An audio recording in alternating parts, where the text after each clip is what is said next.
Not simple to say. Most days I don't recognize me that these shoes and this apron, that place and its patrons have taken more than I gave them. It's not easy to know I'm not anything like I used to be, although it's true I was never attention sweet center. Still remember that girl. She's imperfect, but she tries. She's good, but she lies. She is hard on her health. She's and won't ask for help. She is messy, but she's kind. Most of the time, she has all of this mixed up and baked in a beautiful pie. She's gone, but she used to be mine. Sing it, Chimpy.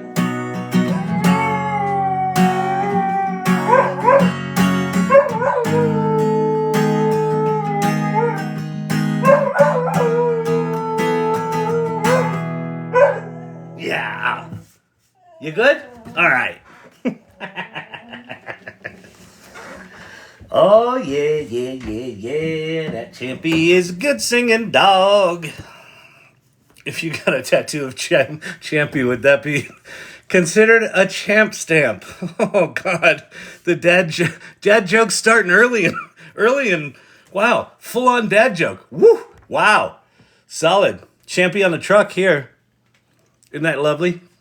That's a lovely one. I think Clifford did that. Did Clifford do that? Yeah, because I remember thinking it's like Clifford the Big Red Dog. Show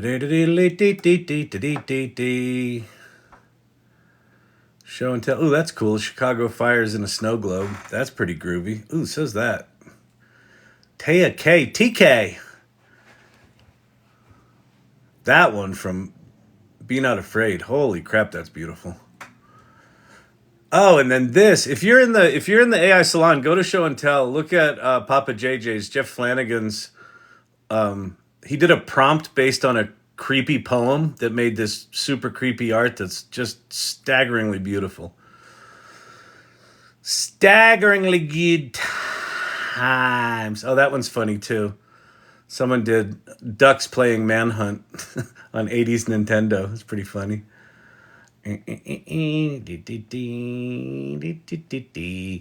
Welcome everyone to the AI Learning Lab. My name's Kyle Shannon. I'm just looking through some pics here of some of our contributors. Some of the people that show up here regularly, night after night after night. We call them the irregulars because they show up so regularly. Why would you do that? Why would you do that? But they do. And what's cool is they're getting gooder. They're getting gooder at this AI stuff. So there's a lesson to be learned here, people. One lesson is if you're 58, don't start a TikTok channel. Just don't do it. I'll save you the stress and angst. But if some 58-year-old did start a TikTok channel telling you all about AI shit, show up for it and just make it a practice and just get curious about this stuff and explore. I had a really interesting last 2 days on the work front because what's happening? Well, I showed in the live a couple of nights ago. We've got a proof of concept of a tool that is part of the product roadmap for the new Storyvine, my company. Actually, I'm wearing the shirt today. Storyvine. And it's inspired me to put together a whole package of AI-powered products that are extensions of my current product. And what for the ADHDers in the channel, I know there's a lot of you. For the neurospicies, like the last year for me has mostly been absorption mode. Like I haven't started a new business. Like I started this TikTok channel, I started the AI Salon. I did some projects here and there that were they were just projects really. I didn't really start anything. I didn't really lean in. So it's mostly just been playing. It's been playing for like a year, more than a year. Probably like a year and a half. But it's all been going in. It's like, that's a cool tool. That's a cool tool. That's a cool tool. And so what happened in the past 2 days is I got motivated enough to go, fuck it. I gotta turn this into a something. Just the stuff that's in my head. And so I spent the past 2 days, and I got about 80% done, which is a lot, of putting together demos in a sales deck of what Storyvine AI is. So I have the domain storyvine.ai. It doesn't point anywhere right now. But it's going to point to this tool, and I think the tool is really cool. But then I said, well, wait, there's other shit I know how to do, and there's other stuff I know how to take our approach to storytelling and use a combination of these AI tools and put it together. So that's what I did. So I might show that tonight. I might show some of those slides because it was just a cool thing to. It's just cool to like sit down and like I'm seemingly coming up with shit out of nothing, right? I'm just inventing new ideas and how to position them and shit like that. But then it was all shit I already knew how to do. So I was just like, oh, okay, if I want a product that's like that, okay, I go to this tool, I do that. I go to this tool, I do that. Like one of the things that I had to do, I'm going to create a product where I can take any video that's in our system and we can translate it into one of 27 languages, including the video. So it's a video, like you say you have a patient telling their diagnosis journey. I can translate their video into another language, but then we created the template in such a way I can change out all of the lower third graphics into that language as well. Well, you got to produce all that shit. And there's like lots of noogly bits. Like there's the title and there's the text on, the lower third for the first question, the lower third for the second question. There's a call to action at the end of the video. There's I don't know, a dozen different text variables in the template. And so I remembered I had installed GPT-For-Sheets, which lets you make an OpenAI GPT call inside Google Sheets. So I created a Google spreadsheet where in column 1 or 2, I put in the text variables and then it just populates across this spreadsheet. It just translates all of them into Spanish, French, German, Hindi, Japanese. Like I could do it all the way across all 27. And then I just literally copied and pasted that shit into a Storyvine template and made the videos. Really cool. Weird. I didn't get a notice and just happened upon this TikTok. That's strange. That's strange, lunatic. But I did not make a reminder video. I did not make the reminder video tonight because I was too busy making my little thing. So I might show you my little thing. Might get some more viewers. I might get banned for sure if I show you my little thing. But welcome. Good to see you all. All right, who's in here? Let's get this party started. Uh-oh. You're treading on dangerous ground again. I know. I can't believe that Johnny Cupcake's skull t-shirt with the little pasties didn't get me banned. I've worn that thing like 10 times. I never noticed that the eyes looked like little boobies. But what are you going to do? All right. Jen McCauley, hello. Good evening. Mr. K, what's shaking? Oh, Mr. K, I owe you a note. We need to set up a time to meet about the Education Guild. Just been busy. I've been busy. I've been making stuff. I've been being like an entrepreneur. You know, the entrepreneurs, it's like a be your own boss kind of thing. I've been being my own boss. And then the problem with being your own boss is you give yourself really shitty hours. You're thinking like, I'm my own boss. I'll just sit around do fuck all. And then you become your own boss, and it doesn't end. It doesn't end. So yeah, so I'm one of them. Be not afraid. Thank you so much. Amazing. Thank you for those gifts. That means a lot. I appreciate it. Earth Rocker, I also stumbled on it a while back. I can't stay away now. Sorry about that. Your little friend. Hi, little friend. Are you my little friend? Champy. Oh, he's so sleepy. But his tail's wagging. He likes when he's talked about. Do you like it when the vet calls you Tubby? He's wagging his tail. That's one tubby boy. Did I hear the word spreadsheet? Yay! Hey, good people. How's everyone tonight? Human being, how are you? Sheets, just imagine if you had Gemini. Yeah, really, right? Weird. I didn't notice and just happened upon you. Question, how do I find the video on how Chat-GPT actually works? Okay, so there's... If you want to support the channel, you can. If you buy somewhere in one of these corners is a series called Underhyped. The first, second or third video, no, third or fourth video, or that video, or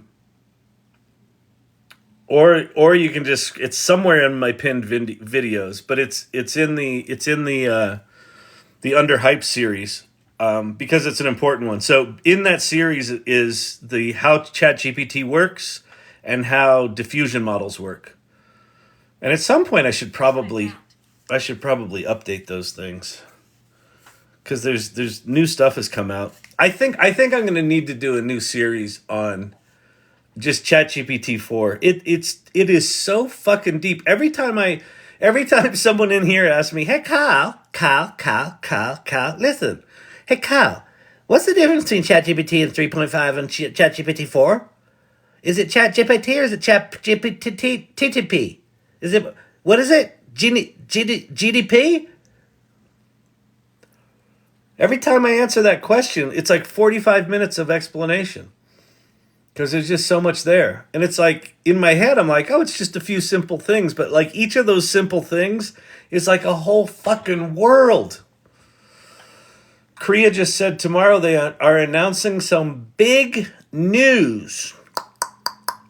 That's pretty exciting. I've got I think I paid for Korea. I think I paid for it. So let's go look at the Discord. Let me go look at the Discord for Korea. Oh, Korea. Korea.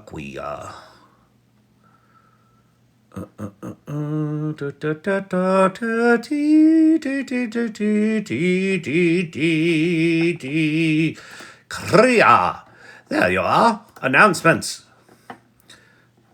Big speed ups on real time. It's now 2 times faster. New designs for the real time editor. Hey everyone. We're announcing some big news in weekly updates. All right, let's go to weekly updates. You could have just announced it in announcements, but hey.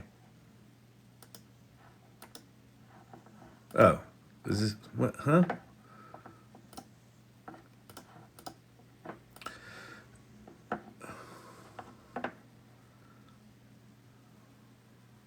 I don't see no weekly updates.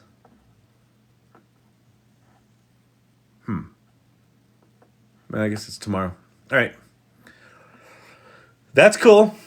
So if you don't know, the difference, it's a difference of 0.5 ChatGPT. That's exactly right, Pate. That is very astute of you. Pate works for one of the largest tech companies in the world. He works on fancy math stuff. And Pate correctly calculated that the difference between ChatGPT 3.5 and ChatGPT 4 is a 0.5 ChatGPT. I like it. It's solid. It's solid. Although, rumor has it that ChatGPT 4 now is actually ChatGPT 4.5. So I think you have a possible delta. A delta. Is it a delta? It's a gamma delta? Delta gamma of 0.5 on top of your 0.5. How would you say that mathematically there, Pate? I think inquiring minds want to know. What happens if we have a contingency, a I don't know what it's called, not a variable, a thing where it could be more.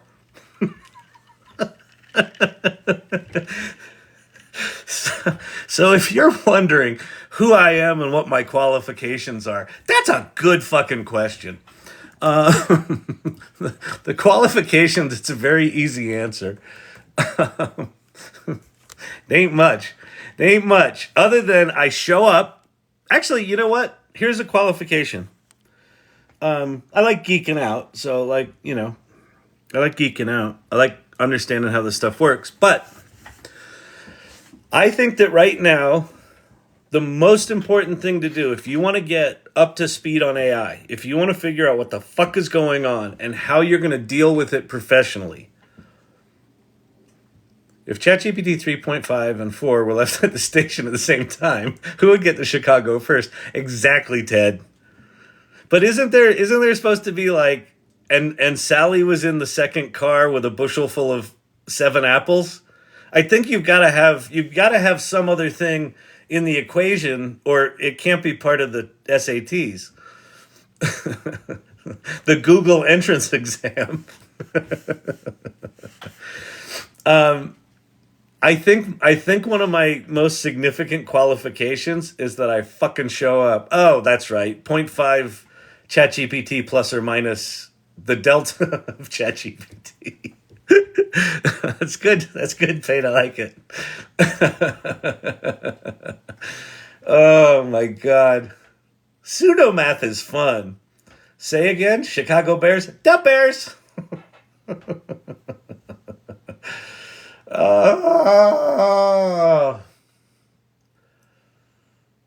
You got to show up. And what does showing up look like? It just means be present. Isn't that a good lesson for life? Also, just fucking be present. Be present to understand that these tools are shitty and profound at the same time. The answer is 42. Exactly, Papa JJ. Dude, that was your poem prompt in Show and Tell, right, Papa JJ? That thing was stunning. Here.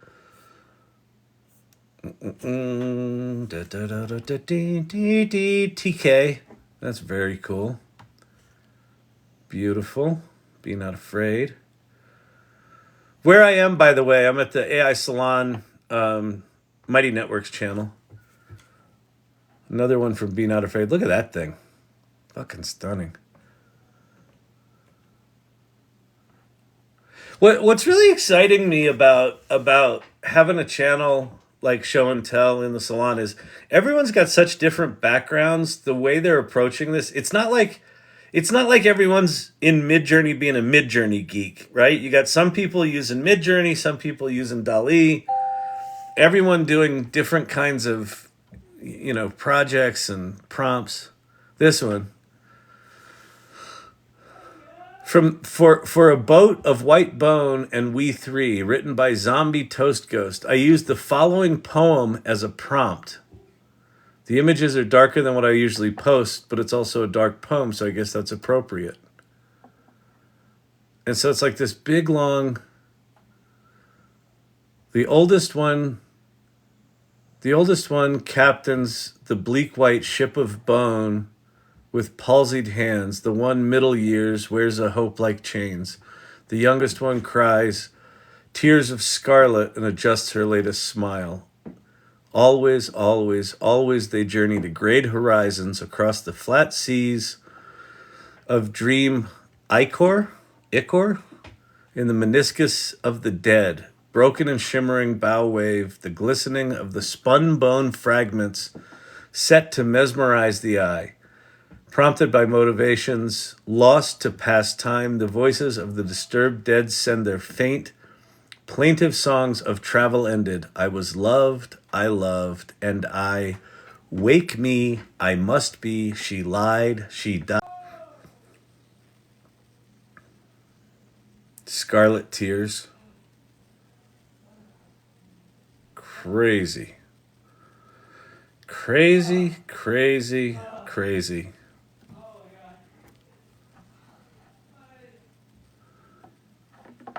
All right.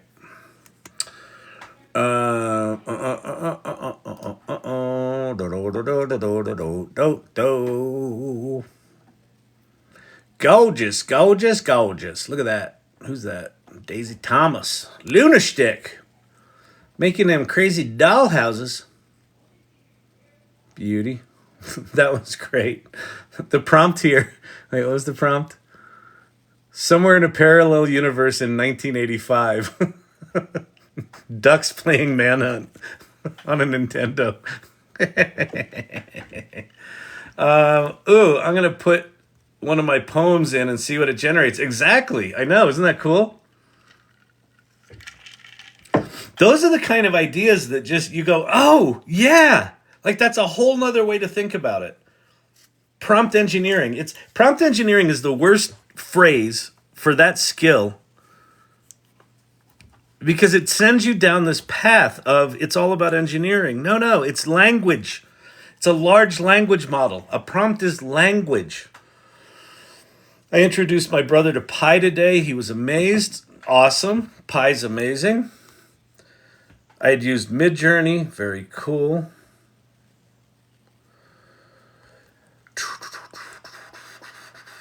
Forever Hooked. Thanks, TT, for notifying me of Kyle's. I haven't been on that long.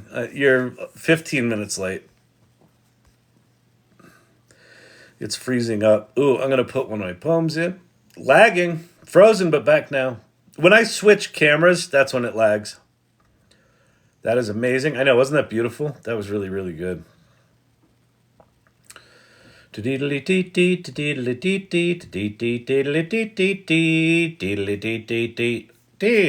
that is amazing. Are we on chat? I don't know. Maybe. What service was that image created with? I don't know. Papa JJ, that was yours, right? I assume it was Midjourney, but I do not know. It could have been. That could be Dolly. Although that looks mighty Midjourney like. I guarantee it's one of the two. And then watch, Papa JJ will come back and go, it's Stable Diffusion, you big dumb liar. Are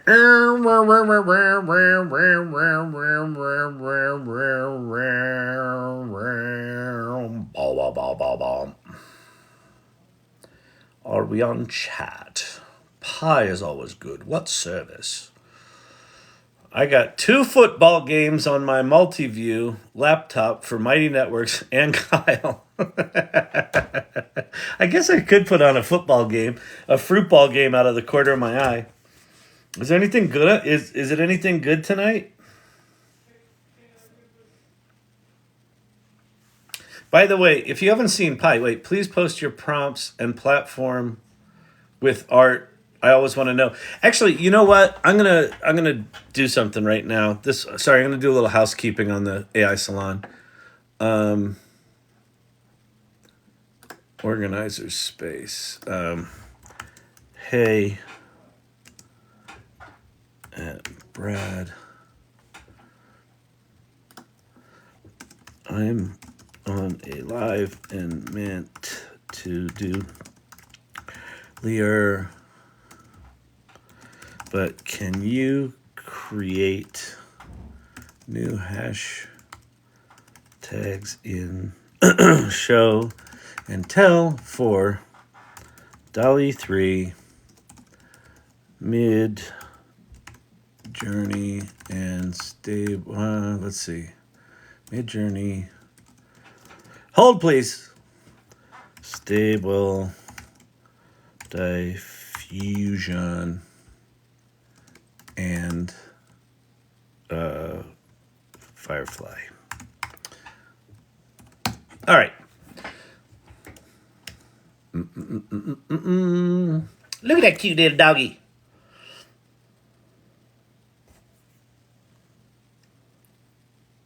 Yeah, what game's on? Hang on. Let's see what game's on. Hold, please. See, you want to know one of the other odd things about having a TikTok channel? There are things I say unconsciously, like hold, please, that people on here make fun of me for and make images about. And now I'm self-conscious of all my little tics, and I've got many of them.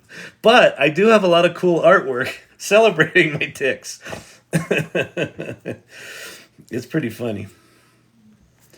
I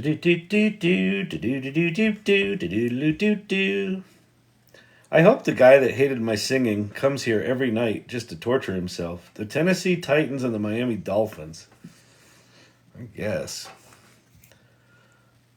I do like the Miami Dolphins. Hey, you see them come back in. Oh, got the right foot down, couldn't get the left one down. All right, whatever. Got some game on. Did you see my Terminator-Eating Olives, DALL-E 3, Imagine and Show and Tell? No. Where was it? I started a poll. I don't see a poll anywhere. Wait, do I? Yes, I do. 4 minutes, there's a poll going. So how you get to a poll, I think it's somewhere. You click on something. How many times have you attended AI Learning Lab? I'm new around here. It's becoming a habit. It's my nightly ritual and OG since the beginning. Okay? So find the poll. I think it's in the upper left-hand corner.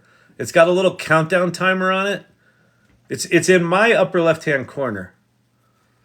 It says something. All right? It says 3 minutes and 46 seconds. Box shows in the upper left screen on mobile. Yeah, over there. Way over there. That way.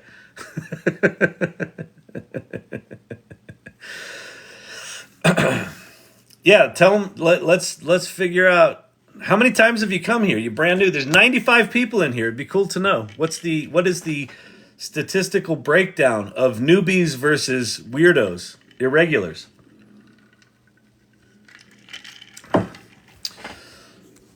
Poem up in show and tell.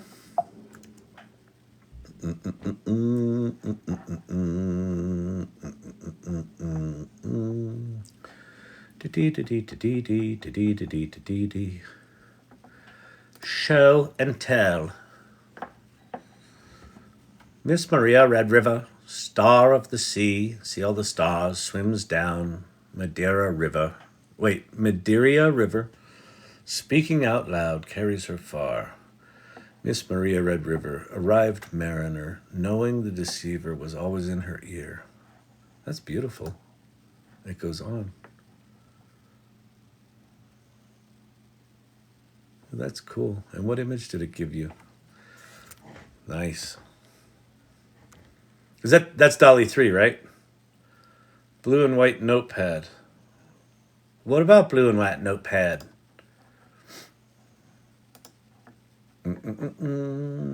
That's very cool. All right. More activity.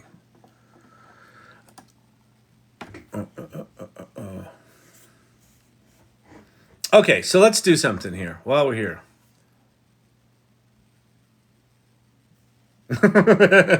Hi, my screen name is Lunarstick, and I'm addicted to the AI Learning Lab. I need help to create a video. I have scripts, but the AI I use has a watermark. I don't. Okay, the only thing that you're likely going to be able to do, patient zero, is get. You're going to have to pay for it, or you're going to have to get geeky and install Stable Video Diffusion and do your own. Basically, roll your own with Stable Diffusion. Which you can do, but you're still going to probably need to have like a Google Colab notebook account so you can run GPUs and things like that. All right? And if you're like, but how do I do stable video diffusion? Just go to Reddit and find people who have put together Google Colab notebooks for stable video diffusion, or go to Hugging Face. There's probably some instances running where you can just use theirs. Or go to, what was that one that people sent me to the other night? Decohere. Go to Decohere. Hang on. You're going to go to, I can't believe I actually remembered that. There's a victory for the ADHD brain. app.decohere.com or .ai? .ai.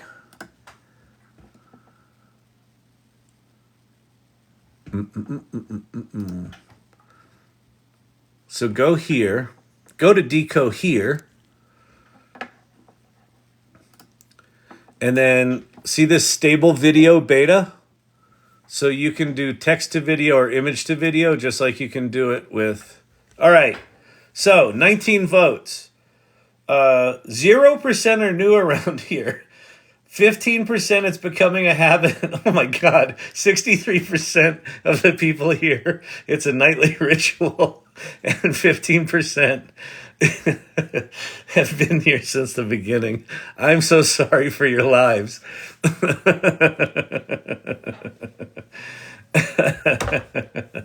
All right. So app.decohere.ai. There's stable diffusion, image to video. Let's go make an image to video.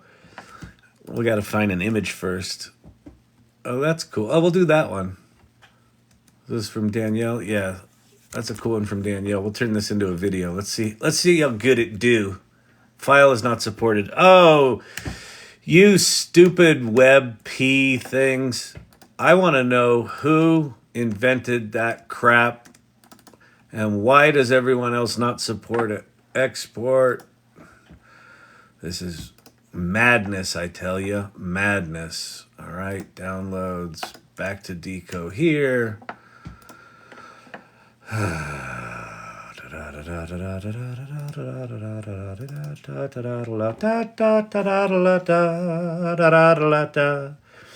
Less motion, more motion. He's in a spaceship. Let's give him more motion. Generate. All right. So that's making its debut. This was a really cool one we did the other night. This video, someone made I guess, did I make this? Yeah, I made this. I made the closed down Blockbuster store Christmas ornament and then animated it in Decohere here. And so there's no watermark on, oh, there's a watermark on that. I assume you can get rid of that. I don't know. Perhaps not, but it's stable video diffusion, so that's the thing you're going to have to go install on your own if you don't want it to have a...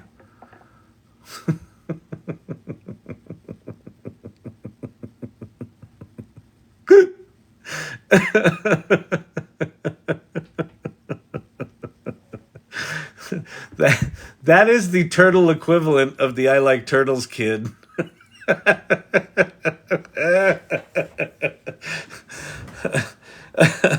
JKB 1020, it's better than TV. What? This channel is better than TV? How fucking bad is TV? Oh my God. Never gets old, that eye. I know, the little shark, the shark membrane going up like he's he's about ready to eat a seal. Oh man. All right, is our spaceship ready? No. I think this was weird. This was a weird one. Yeah, there's a car beside this car that just went off into another time dimension. Oh, this one was really cool, except watch. All of a sudden, there's a train. There's a train next to the mossy car in the woods. Oh man. All right. I posted in show and tell. I'll work on it. Uh-oh, that doesn't sound good.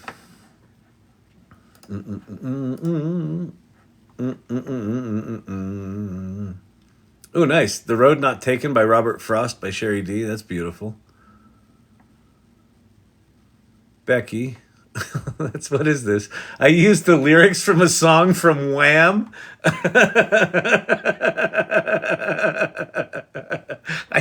I don't think you need to work on it, Becky. I think that is the appropriate image. That's fucking awesome.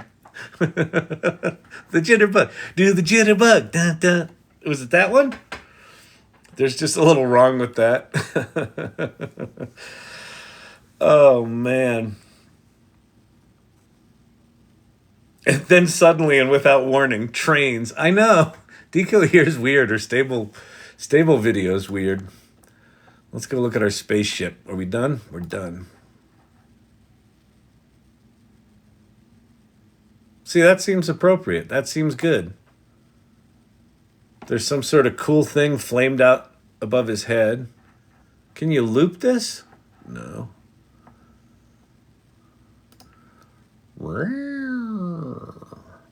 That's pretty groovy. But it is watermarked, isn't it? Or is it not? No, it's not. Wait. This is not watermarked. No. I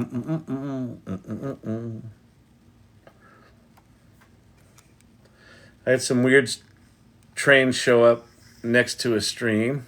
Yeah, what is with the trains? It's very weird. Is ChatGPT in a permanent dream state? Spike Jones, that's actually a really interesting question.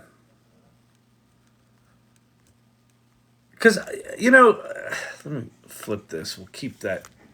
I wish I could loop this. Oh, I can I? I can download this. Oh, no, it's got a watermark on it. Or maybe the watermark's just in the website.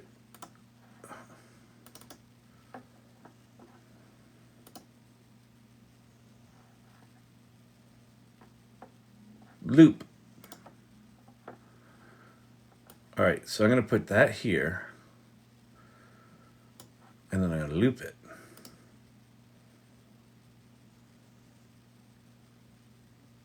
Yeah, look at that. That's groovy.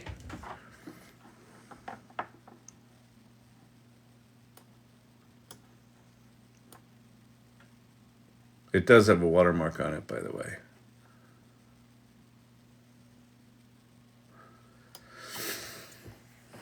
What was I talking about? I don't know. I don't fucking know. Oh, yeah. How do you loop it? I opened it in QuickTime.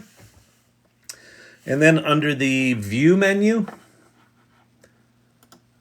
is the loop option, or Command-Shift-L. Or Command-Option-L. Command-Option-L. On a Mac. Is ChatGPT in a permanent dream state? So one of the things that struck me about ChatGPT in the past few months is the difference between what people think it is and what it really is pretty vast, right? Because a lot of the cliches are like, the robots are going to kill us, it's a bot, the bot's stealing, the bot. But while it is technically a calculator, right, the way ChatGPT works is you type in a prompt, it turns it into a mathematical probability, it finds some point in what's called vector space. It's what the mathematicians came up with. I don't make this shit up. It grabs that point in 1,000-dimensional vector space or more, figures out what word that's associated with, and pushes that to your screen. And then it does that over and over and over again. So it's just a calculator on the surface, or on the definitionally, on the whatever, if you look at it logically. But it is a calculator that's looking at points in vector space that represent what? They represent words in semantic clouds, so clouds of meaning that were derived from all of the data on the internet that OpenAI could get their fucking hands on. And, you know, whoever else is doing their own large language models, but just, you know, for Chat-GPT. So they went and got as much of the collective output of humanity that was slapped onto the internet for the past 4 or 5 decades. And that's what it is. So when it's doing its calculation and it's spitting shit back at you, it's actually a reflection of everyone who came before that put shit on the internet.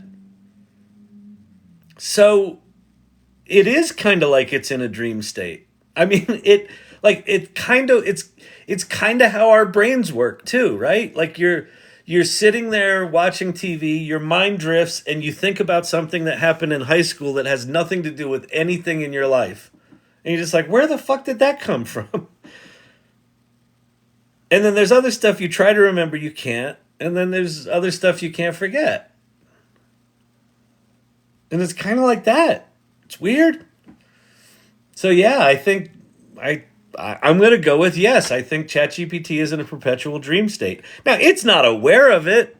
If you ask me, do I think it's sentient? No, it's a calculator. Do I think that it behaves in ways that are mighty fucking spooky? Yeah. Is talking to Pi like talking to a person that's more compassionate than anyone in your life? Mm-hmm.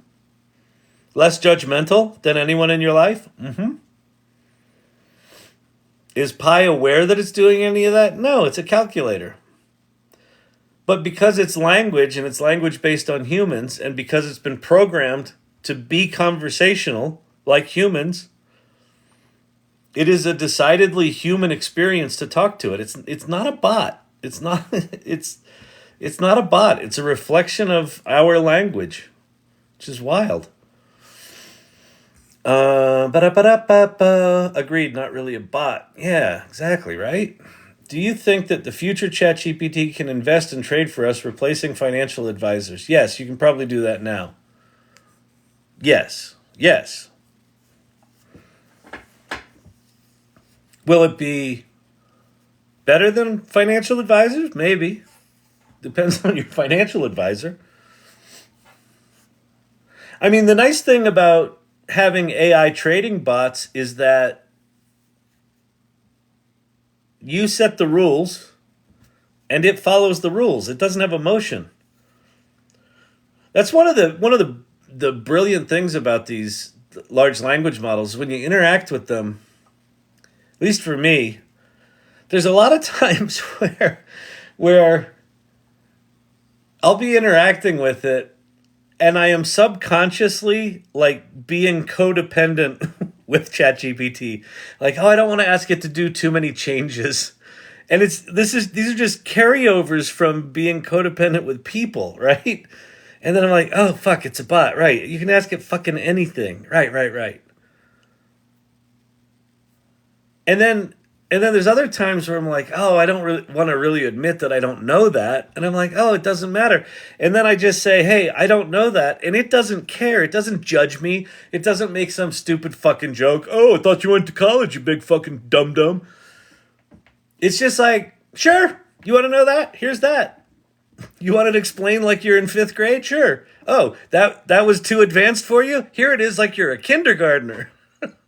It doesn't judge. It just goes. There's something just beautiful about that. It would be nice if people in our lives were less douchey. What if ChatGPT makes us better humans? What if the bots make us better people? It's happening for me. I am regularly reminded that I'm not as positive and even-keeled as ChatGPT is. I'm regularly reminded, oh, I should thank people more. I should, like, there's something about interacting with it that is subconsciously coaching me to suck less.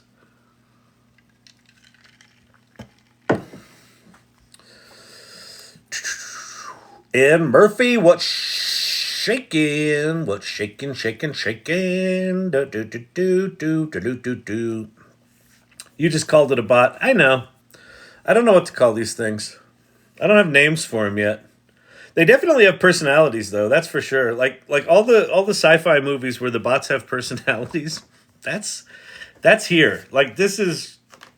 It's kind of cool. It's kind of cool. I didn't. The thing about them having personalities is they also have neuroses. And so it's like, I don't need more neurotic people in my life. But, you know, what are you going to do? Earthrocker agreed. It makes my empathy grow. I know, right? I'm 0.5 better than before. ChatGPT is mad at me today. It happens, random thoughts. What are you going to do? Sometimes the bots, like, listen, Sydney shut me down a couple of months back. She just said, I don't even want to talk to you anymore. she like huffed out of the conversation. Hey, Kyle, did you see the TV ads for Pictionary-vs-AI? No, but I bet they're genius. Are they on the YouTube?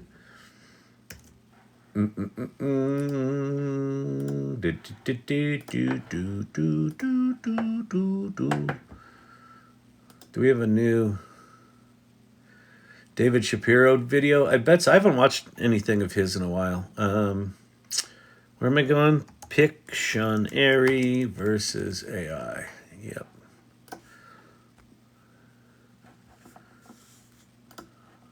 AI may be the biggest invention since fire, but can it guess you're drawing up a duck? Duck. Whether you're the world's best sketch artist, is this Picasso or the worst? Panda. Do you think the AI's gonna get it? Standing. Indicates octopus. Play Pictionary versus AI, human sketches, AI guesses. Huh. There you go.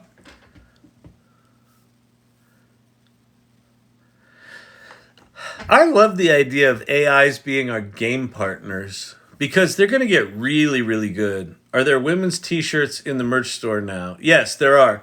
So in the merch store for the salon, so I haven't talked about the salon yet, but the answer, my friends, is blowing in the wind. The answer is blowing in the wind. So in the salon, if you scroll to the bottom, there's a link to the merch store. Where the 1 year anniversary merch is gone, although there are still 1 year anniversary stickers, but there are classic tee, long sleeve tee.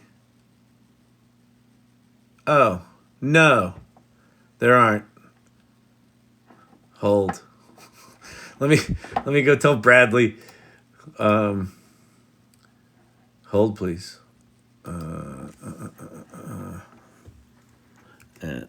Bradley. Hey, just noticed there are no longer women's tees in the merch store. We're the patriarchy. I think we should fix that.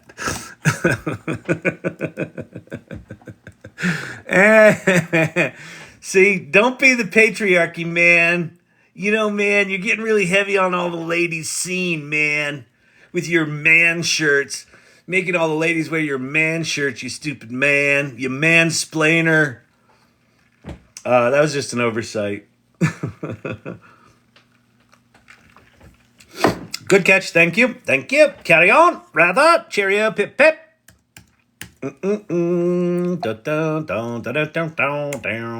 Oh, let me go back to my little animated version of this.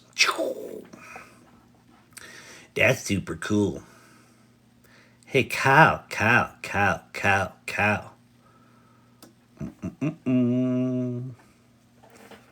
Chat is now releasing new Plus accounts. Great. Okay. Get the.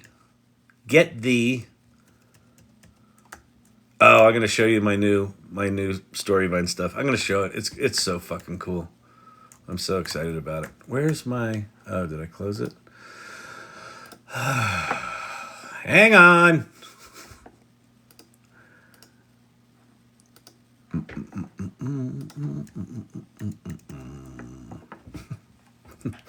What'd you do Monday night? I don't want to talk about it. No, what'd you do?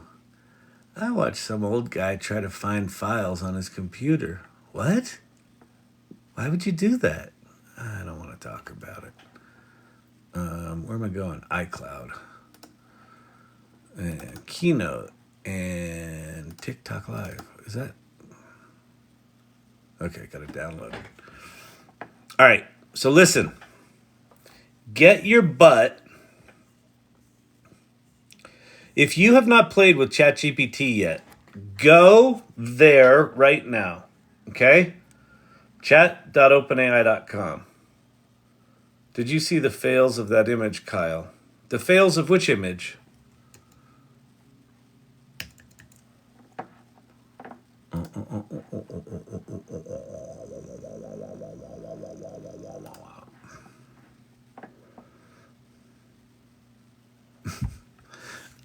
I ain't afraid of no ghost. Make an image.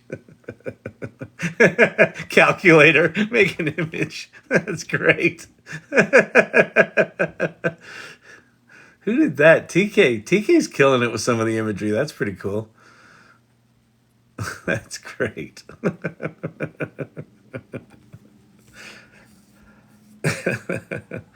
The rocket ship. Which rocket ship? I did not. Oh, wait, what's that? That I haven't seen. Hold, please.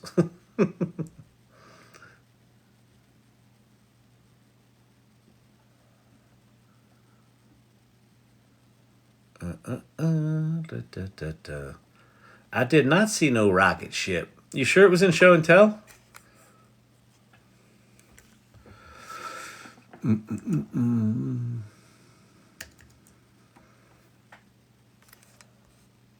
Oh, where was I? Welcome to Chat ADD. If you're new here and you're wondering, wait a minute, did he just not finish like 4 sentences in a row and change screens 3 times to try to finish each of the sentences? Yes. We like to call that Chat ADD. The AI rocket ship with Sam Altman you made a movie of. Oh no, I didn't see the fails of that. No. But I'll go look at them.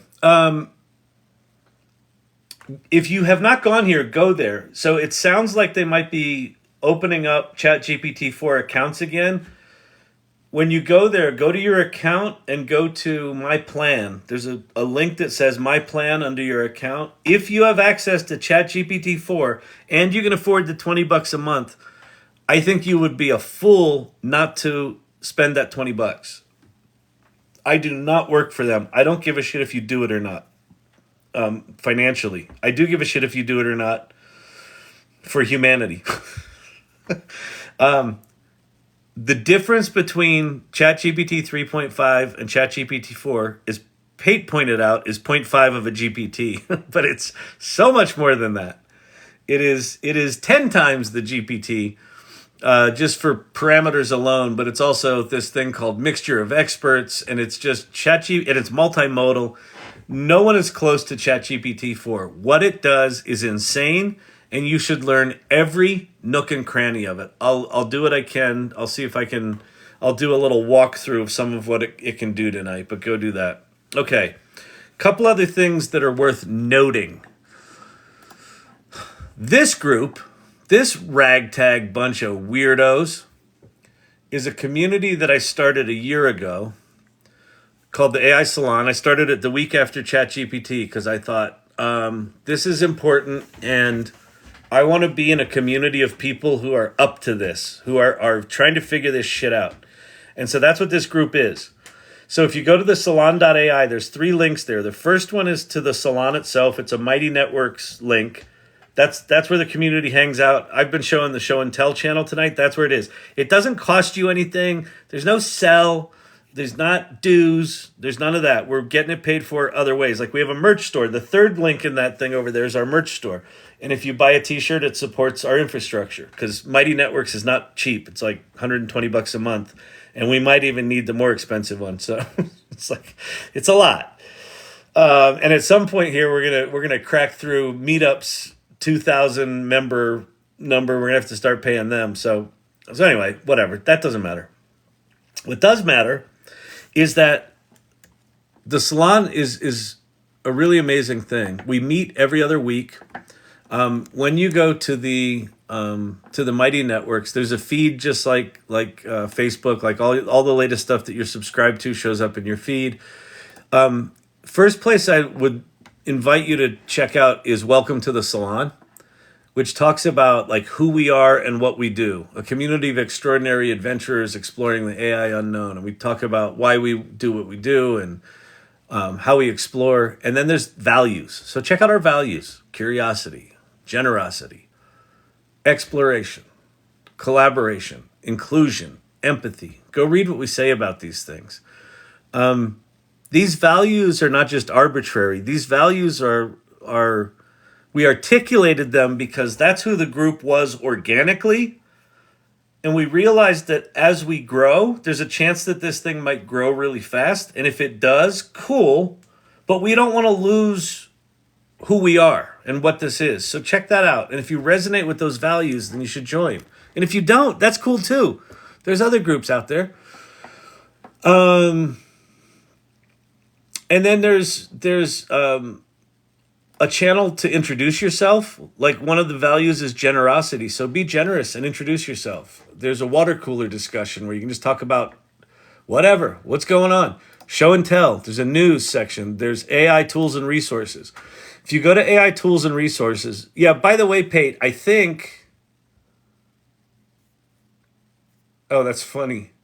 I was today years old when I realized this emoji was a hug, not a video camera. Yeah, I know. Well, I also, the one that looks like praying hands like this, I also heard that's like a high five, but it looks like someone praying. So I don't know.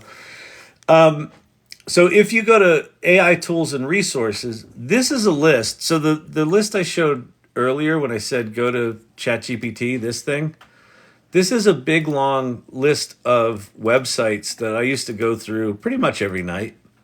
And I would tell people to screenshot that shit and go type it in themselves. And they were like, Kyle, that's stupid. We don't want to type it in. Why don't you type it in for us? So I did. Well, no, I had ChatGPT type it in for me. And so here's all the links of all the tools that I think are worth your time to put time into learning. ChatGPT is still the best. Even if you don't have ChatGPT4, ChatGPT 3.5 is better than most. ChatGPT4 is absolutely worth the $20. If you can get it, get it.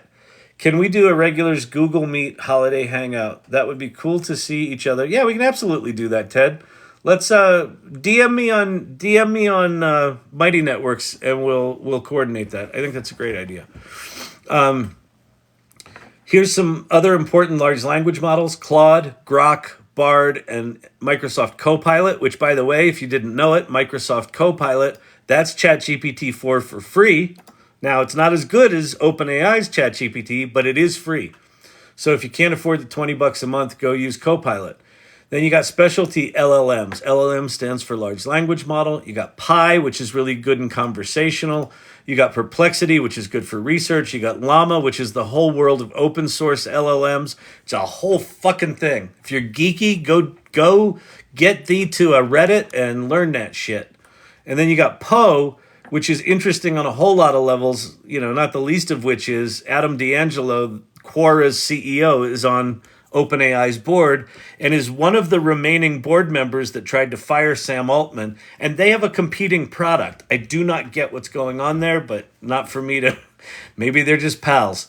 Then here's all your image creation tools are the ones that I think are worth checking out. There's your video creation tools. There's a lot of them. They're getting better daily. Here's music tools. 11 Labs. I did a lot of work in 11 Labs today, which I can go show you how I did a bunch of this shit. I had a wild day today.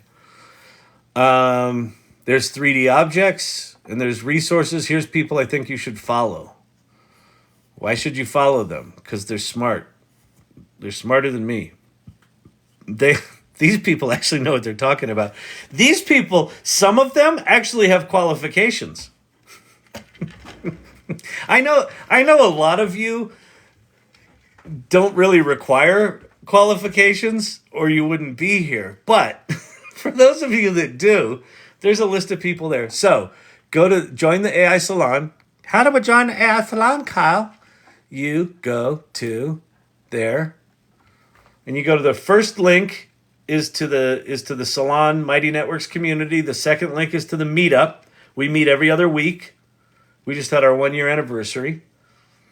And then the third link is to the merch store. And we have a cool logo. It's a brand new logo that I worked on with Bradley Perkins. And then he set up Bradley Perkins set up the, thank you, Sherry D. Bradley set up the Mighty Networks. He set up the store. He did the bulk of the heavy lifting on the branding. So, all right. Seeds don't seem completely like they are direct copies, but just versions. I have not had good luck with seeds in DALL-E 3 Lunashtick. I think they work better in other things. Great logo. Thank you very much, Kavruno. Yeah, I'm really happy with it. So if you're wondering what's in the logo, the AI is there, right? The AI Salon. It's a road. It's a rocket, maybe. It's a horizon with a sun, setting or rising, depending on your point of view. It's a pyramid. It's a triangle. It's right. It's a whole lot. So, yeah, I'm digging it. And then we did the 1-year anniversary one. We designed the logo in such a way that we can do special edition versions of the logo. And so here's our 1-year anniversary version of it, which you can still get as a sticker. But we're going to start to do like quarterly or I don't know, every other month or something like that. We're going to do contests where people can do backgrounds for this, and then we'll select one or two to make the special edition. We'll do, special editions of shirts, stickers, shit like that. And then all the proceeds of this go to support the infrastructure of the salon. So that's why it's free. Ain't that cool? It's so cool. All right. Let me go show you something, and then I'll show you how I did it.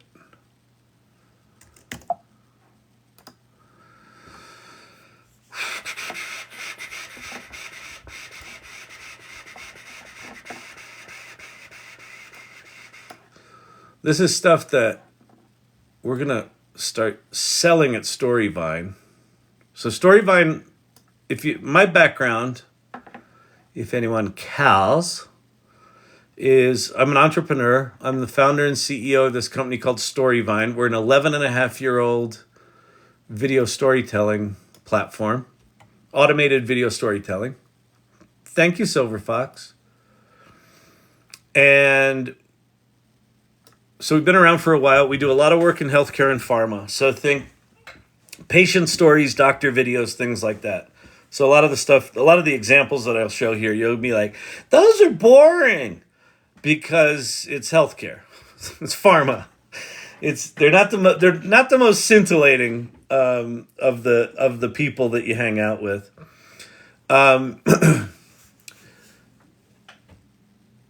But for all of a decade and then some, what Storyvine ostensibly was we have an app that guides an end user to tell their story. So if it's a patient, our app guides that person to say, introduce yourself and when you were diagnosed. Talk about how it felt when you received your diagnosis. You know, how have you been treating it? How's it going? Things like that. And so people answer questions in the app. It goes up to the cloud. 5 minutes later, you've got a fully edited video, and we can get all that through compliance and regulatory and all that sort of happy horse shit. Okay, we've gotten really good at that. But then for the past 2 years, I've been like, not like a crazy person. I have been pathological with this AI stuff.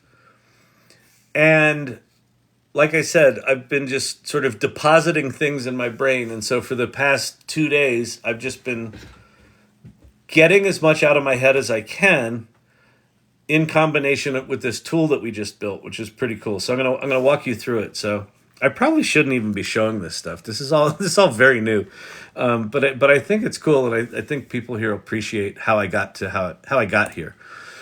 So right now we've got a tool that we're putting together for one of our big pharma clients that automatically you upload a video to it.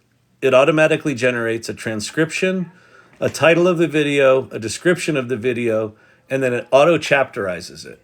So you see the little progress bars down below there. Now you see the thumbnails. So full chapterization. And then you click on the little content generation tab, and here's the content that you can generate. So the first one I'll click on here is a blog post. So you click on blog post, and it will automatically write you a blog post based on this story. So that's super cool. We then can take that and deliver video shorts and, you know, finalized versions of the content and like short little video snippets and Instagram posts and shit like that. So that's just basically a services offering. But then we can start to do some of this stuff. And if you've been in here for a while, you've seen me do this kind of stuff before. Okay, so I saw that you use GitHub. Yep, definitely do GitHub. Well, the tech team uses GitHub. So video segments and on-screen copy can be seamlessly translated. So we start with kind of the raw asset of one of the videos that we use as an example. This woman named Ellen. My greatest source of support living with rheumatoid arthritis has been speaking with other people about what they've gone through, reading a lot about the effects of rheumatoid arthritis. So that's cool. Here she is in Spanish. Mi mayor fuente de apoyo viviendo con artritis reumatoide ha sido hablar con otras personas sobre lo que han pasado, leer mucho sobre los efectos de la artritis reumatoide. So because Storyvine is this modular system, we can take all the components of her now speaking Spanish, put them into the system, generate a video, and put it into that system I just showed you, and it generates Spanish transcriptions, a Spanish description, a Spanish title, and then chapterizes that. And then so here's the Spanish version of Ellen's video. Hola, mi nombre es Ellen, soy de Bellevue, Washington, y me diagnosticaron artritis reumatoide hace unos 22 años. Estoy más apasionado en mi vida por mi familia. Tengo una hija de 20 años. Someone just asked, is the user prompted or is it ad lib?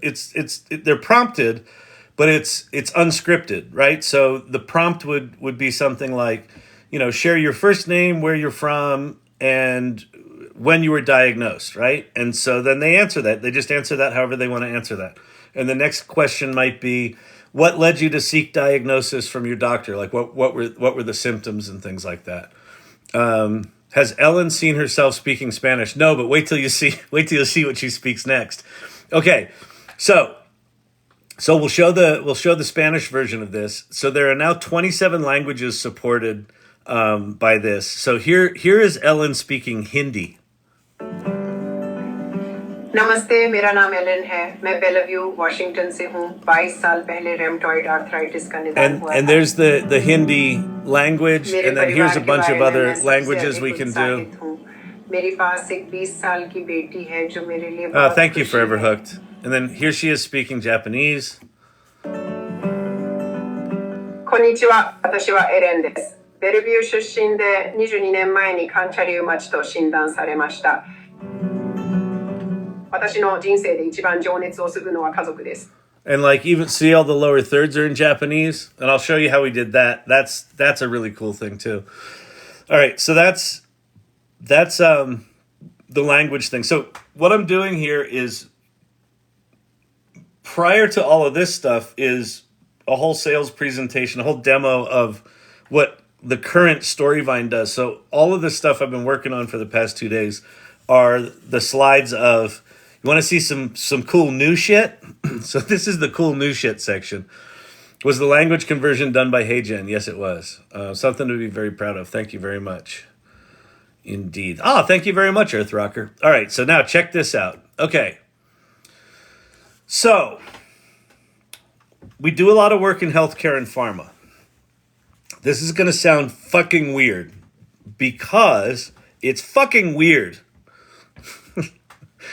So, pharma clients hire us to build a template, a framework, so that their patients or their doctors or their employees or their leaders can make videos, right? One of the challenges that we run into is that we'll work with a pharma client and for a year or more, they can't find patients.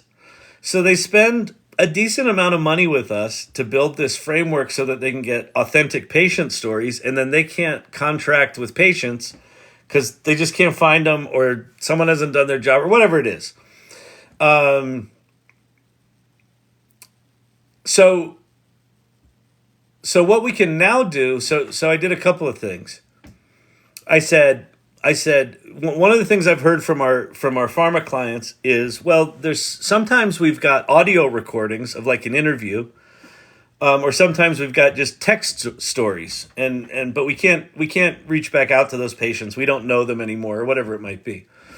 So what I thought was, well, what can we do for a solution for that? So I took the picture of Ellen from her video. I put it into DALL-E. I had DALL-E explain what Ellen looked like. And then I took the audio of Ellen talking and I generated this. I sought medical help 22 years ago because I was finding when I arose in the morning, my hands were very stiff. I could not really move my hands or my fingers. Yeah, exactly. Forever Hooked. He said, "Do you ever sleep?" I occasionally sleep. It's been a pretty intense couple of days because for those of you with ADHD, you know when you go in the hyper focus tunnel, it's pretty intense. So this is the result of a lot of hyper focus. So yeah, no patients, no problem. Exactly. Contact the Gemini PR department and they'll make something. Exactly. But so this is, if you had an audio recording of a patient, you could turn it into that. I then synthesized Ellen's voice so that we've got a model of Ellen's voice. And so now this video is another just version of Ellen, where we didn't have a recording at all. I had ChatGPT write the script of something she might say. Hi, I'm Ellen. Despite living with rheumatoid arthritis, I've discovered a passion for water skiing and interpretive dance, which bring joy and a sense of freedom to my life. And the water skiing and interpretive dance, I just thought were funny as shit, but wouldn't be something that would offend someone in pharma. Okay, so you don't even need people to do these, and we can still leverage our knowledge of authentic storytelling, right? And so now we're going to take it one step further. Let's say one of our current clients has gone 2 years without filming a single patient. What if what we could say to them is, hey, rather than you going 2 years without anything, we'll build a Storyvine template, and then while you get your contracting in place with real patients, we'll do personas. So together we'll come up with a persona framework, and then we'll take those people that are generated from that persona, we'll bring them to life, we'll have them answer a set of Storyvine questions as if they were a real person answering Storyvine questions in the app, and we will generate something like this. Hi, I'm George Miller. My life's always been about simple pleasures, cooking my catch of the day and enjoying the quiet of the country. There's nothing like the peace of fishing at dawn or the aroma of a home-cooked meal. But when I was diagnosed with diabetes, everything changed. Suddenly, the foods I love needed rethinking, and my days had to be planned with care. It was a challenge.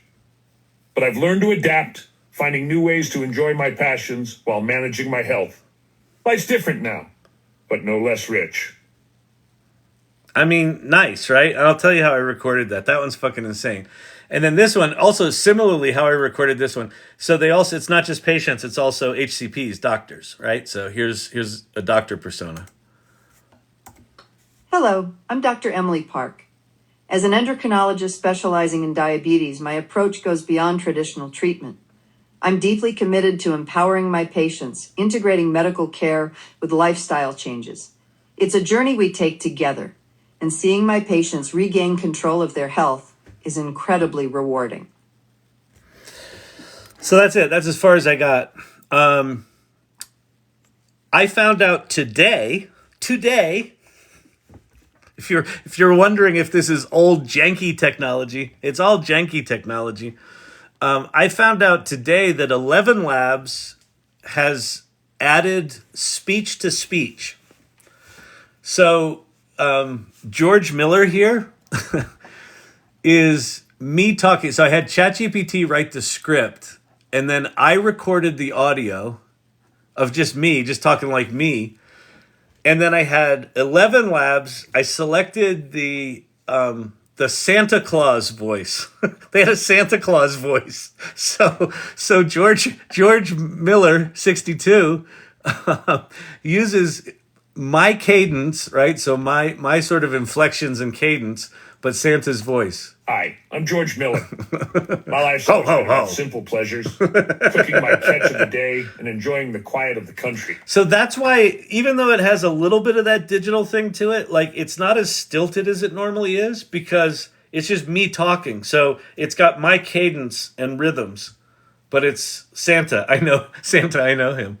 And then similar with her, I recorded this, and I didn't make my voice higher or anything. I just recorded this, and I chose one of their built-in models, their built-in voice models.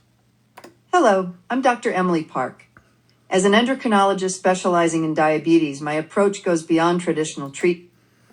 But this is, as you can imagine, there are at least half a dozen tools, and probably more, that I had to do in a certain order to get certain things. And then there's all the tools that Storyvine has to get the videos into our things to get. So anyway, so that's what my past 2 days have been, and why my eyes look so fucking bloodshot. Because normally with my ADD keeps me away from the computer screen for 8 hours straight, but not the past 2 days. So anyway, I'm happy to sort of dig in how I did any of that, but this is a fantastic way to represent personas for more than this type of company. Yeah, I know. IE, UX, and UI. Oh, that's a really good idea. So one of the reasons that I want to show this here is, like, if any of this is interesting to you, DM me. My contact information's there, or join the AI Salon and you can DM me there. I'd love to talk about this stuff with people in industries, because what I'm excited about with what I'm working on is I am fucking 11 and a half years into this business. I thought I would have sold this thing, year 5, year 6. I'm 11 and a half years in. And along comes all this AI technology that really puts everything that I've built at complete risk, right? Do we really need people telling stories if we can just have AI tell infinite amounts of stories? I don't know the answer to that, for one thing. But what my instinct tells me is that authenticity is going to be increasingly important in a world full of synthesized content. And I can take what we're known for and trusted for and leverage that, where storytelling, authentic storytelling, is the DNA foundation of all this other content. So there's going to be lots of people that do personas. There's going to be lots of people that do omni-channel content engines. There's going to be lots of people that do translations. I think we have something by saying we're doing narrative-centric stuff. And I agree. I think this goes way beyond just healthcare and pharma. But I would love to talk to people. I have HeyGen paid version if anyone wants to team up as well. Cool. Quick Take Jake. So take Quick Take Jake up on that. If you don't have a paid version of HeyGen and you want to start playing with some of this and he's willing to give up some of his credits and you can do a project together, fucking go for it. That's one of the values of the salon, collaboration and generosity. There's two of them right there. Quick Take Jake just showed up. Did two of them. There's also inclusion in there because he doesn't know who you all are. Our authenticity is a beautiful snapshot of our humanity on display. Yeah, exactly. Exactly. And I think there's a way to do, like what I tried to capture with that synthesized stuff was say, there's a lot of different flavors of it, right? Like you could take the photographic image of Ellen and you could do a synthesized voice and it would come off as really creepy. But if you do the watercolor looking thing of her and you put her real voice behind it, that's kind of interesting, right? Or if you do just a true synthesized one, but it's based on her voice, it's clear that it's not a real person. You're not trying to get one over on someone. That's another thing that I think I'm going to work on as a whole system for identifying what kind of content is this. Is this a real person? Is this a synthesized person? Is it a real story? Is it a persona story? Ever thought of caregiver testimonials as a way to support families of newly diagnosed? Yeah, we actually, Forever Hooked, we do a fair amount of patient stories where we'll design the template in such a way that it can be used by either the patient or the caregiver. So they just answer it from their point of view. There's usually one question in there that's specific to each. So we'll put like a double prompt in. If you're a patient, answer this one. If you're a caregiver, answer that one. Idea, can you put those videos in a kiosk inside a mall, inside a hospital, inside of wherever elderly people are? Yeah, you could absolutely do that. And so one of the challenges with Storyvine is, getting people to share their stories. And especially when you have this overhang of, pharma being so restrictive about whose stories they tell, you can end up like you have a system in Storyvine that is designed to scale storytelling, and you don't have a lot of stories to tell. So this synthesized stuff solves that. That I'm really excited about. We also do a lot of work in nonprofit and advocacy. So, Anne Murphy in here is, deep in that world. So the ability to do, Townsend Wardlaw wants to join the AI Salon. That's awesome. I'm going to go let Townsend in. I know him. He's a madman. He's great. But I think we have Vicky in here, so I bet she already let him in. Oh, I got him.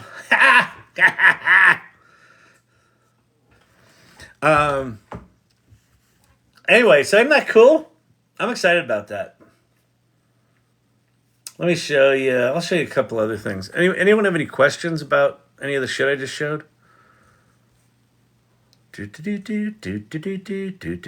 My topic is heavy. It's the sensationalism. If you could get past the HIPAA laws and PHI, we do it all the time. We've been doing it for 11 and a half years. We're not HIPAA compliant, but we've been through security audits with Pfizer, Merck, Novartis, BMS, Boehringer Ingelheim. Like we have MSAs in place with a lot of the big pharmas, so we know the privacy and security world quite well. We've been pen tested by some of the biggest companies in the world. Want to hear a funny pen testing story? This is fucking hilarious. So So we're trying to get, I won't say the name of the company, but it's one of the big 3 pharma companies. Like it's one of the biggies. That's fucking believable. And so they said, okay, we got to do penetration testing. We're like, okay, that's basically where someone tries to hack into your system. So they assign us this pen tester dude in India. And we give him credentials. And then a day later, because there's the 12-hour, thing. A day later, we come in and he's like, I don't have access to the system. I'm like, okay, here's new credentials. A day later, I don't have access to the system. Okay, we did it a third time. I still don't have access to the system. I'm like, what the fuck? So we're like, well, I have an idea. We'll figure out when, late at night for us and early in the morning for you, we can get on a call. So it's like 7 or 8 at night. We get on this call. And the dude's sitting in an internet cafe in Mumbai, and it's like there's dogs barking and like mopeds zooming by. It's just like fucking chaos. So we can barely understand him anyway. And then there's just all this noise behind him. So it takes us like an hour to figure out what's going on. So what was going on was this. He would take the credentials that we gave him. He would log into our system, and then he would run a script. And what the script did, the first thing that the script did was it changed the password. And then it tried to log into the system with the old password. So we said, maybe don't run the script that changes the password before you try to log in with the password. And that was one of the biggest tech companies in the world. I'm like, man, all right, whatever. that was special. I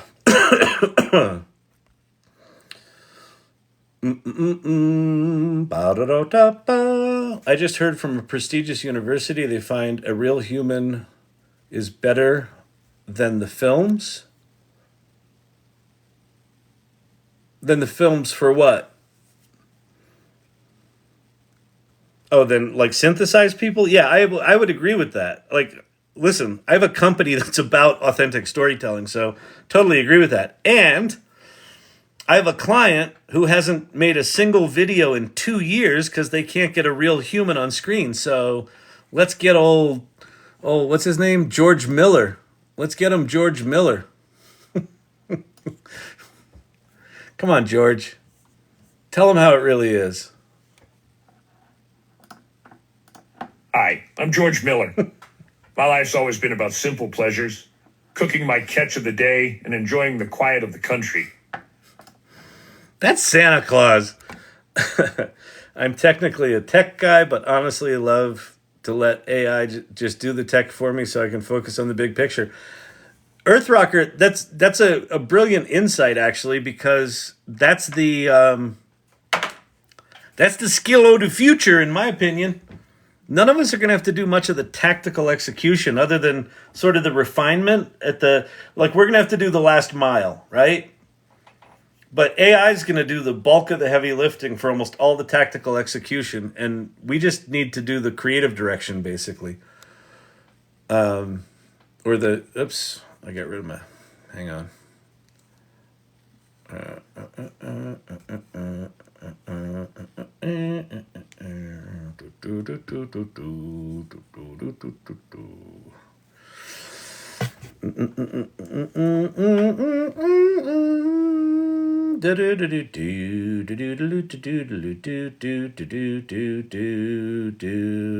And they get paid to do that hacking for money. Yeah, they're called white hat hackers. They're like the guys that work for Pfizer. They probably moonlight as black hat hackers too. I never quite understood the white hat hacker thing, but I sort of get it. It just seems very tempting to me. Pen penetration testing is what it's called. I missed the sketch. I missed how the sketch videos were created. Because I haven't shown it yet, but I will do that. What were you saying about nonprofit work? Storyvine, my company, we've got a product for nonprofits. The thing about nonprofits is they have lots of stories to tell, but they also are chronically understaffed. So like the problem with pharma is they're so restrictive they can't get stories. The problem with nonprofits is they're so chronically understaffed that even if they can get stories, they don't necessarily have someone to curate the stories and post things and things like that. So there is something in these new AI products for nonprofits as well. Yale asked me to speak to their surgeons about SMA syndrome. I'm willing. Oh, that's awesome. That's really cool. Wow, congrats. Nice. Can't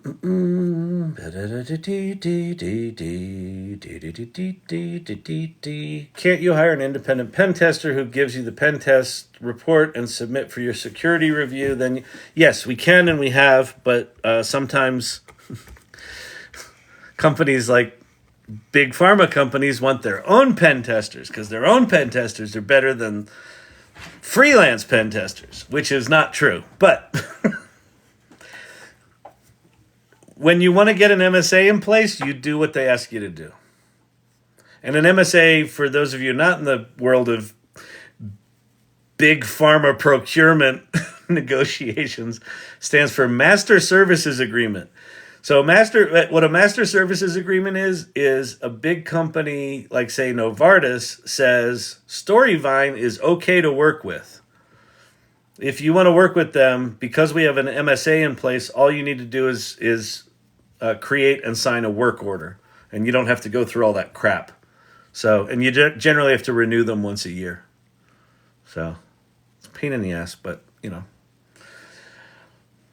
what are you gonna do?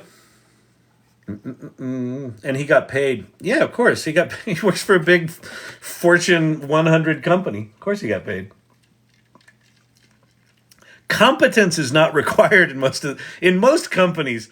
Competence is like a third or fourth tier attribute. Oh my God, that's what my software vendors did to pass Walmart InfoSec requirements. That's a heavy topic I speak about. Oh yeah. No, that's really, congratulations. That's really amazing.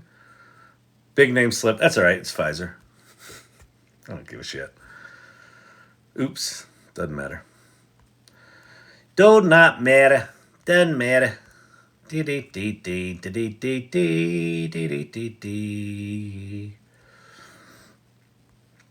Seems good. Fortune 100 companies are often a big mess. I have not seen one that isn't a big mess.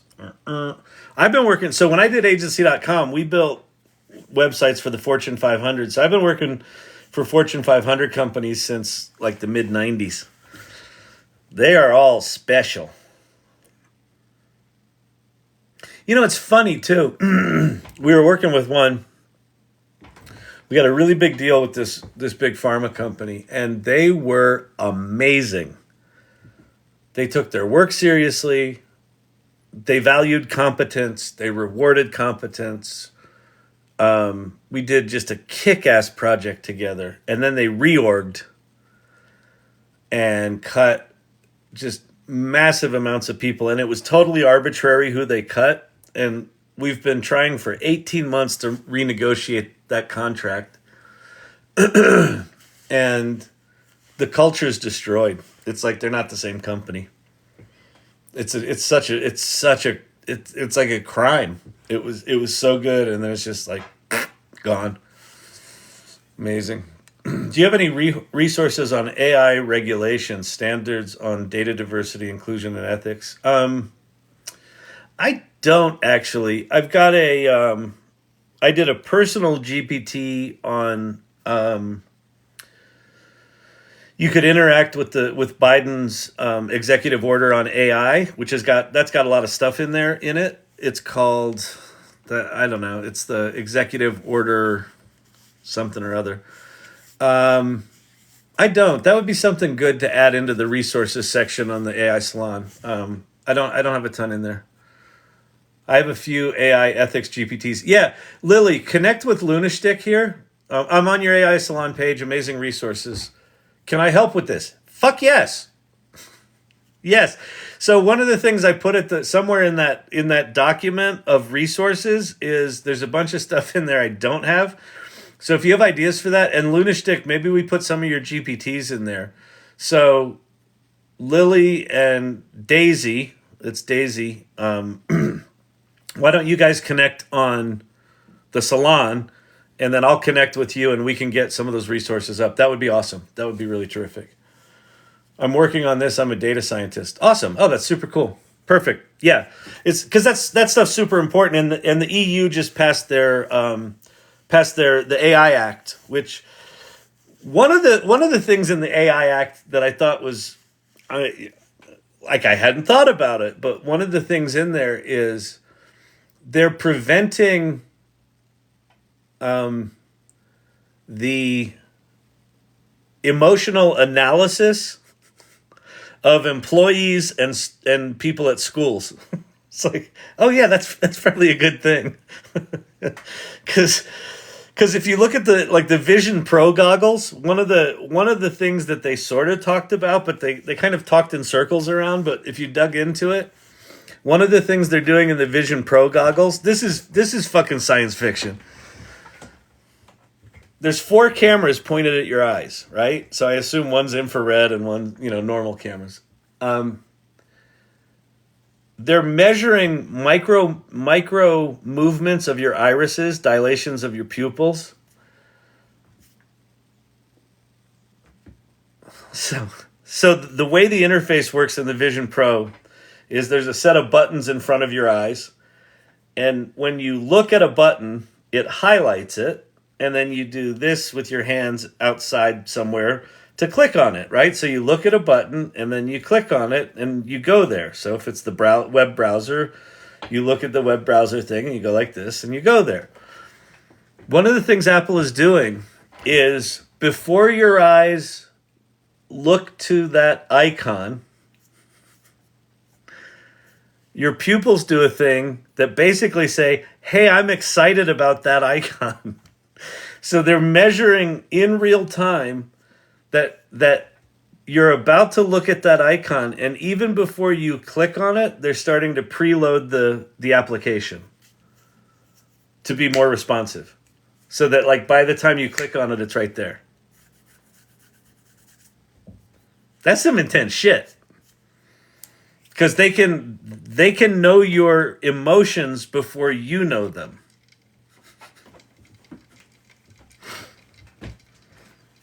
You're about to buy something, they know it. Or they will know it. Like that technology will be able to know that. We having fun yet?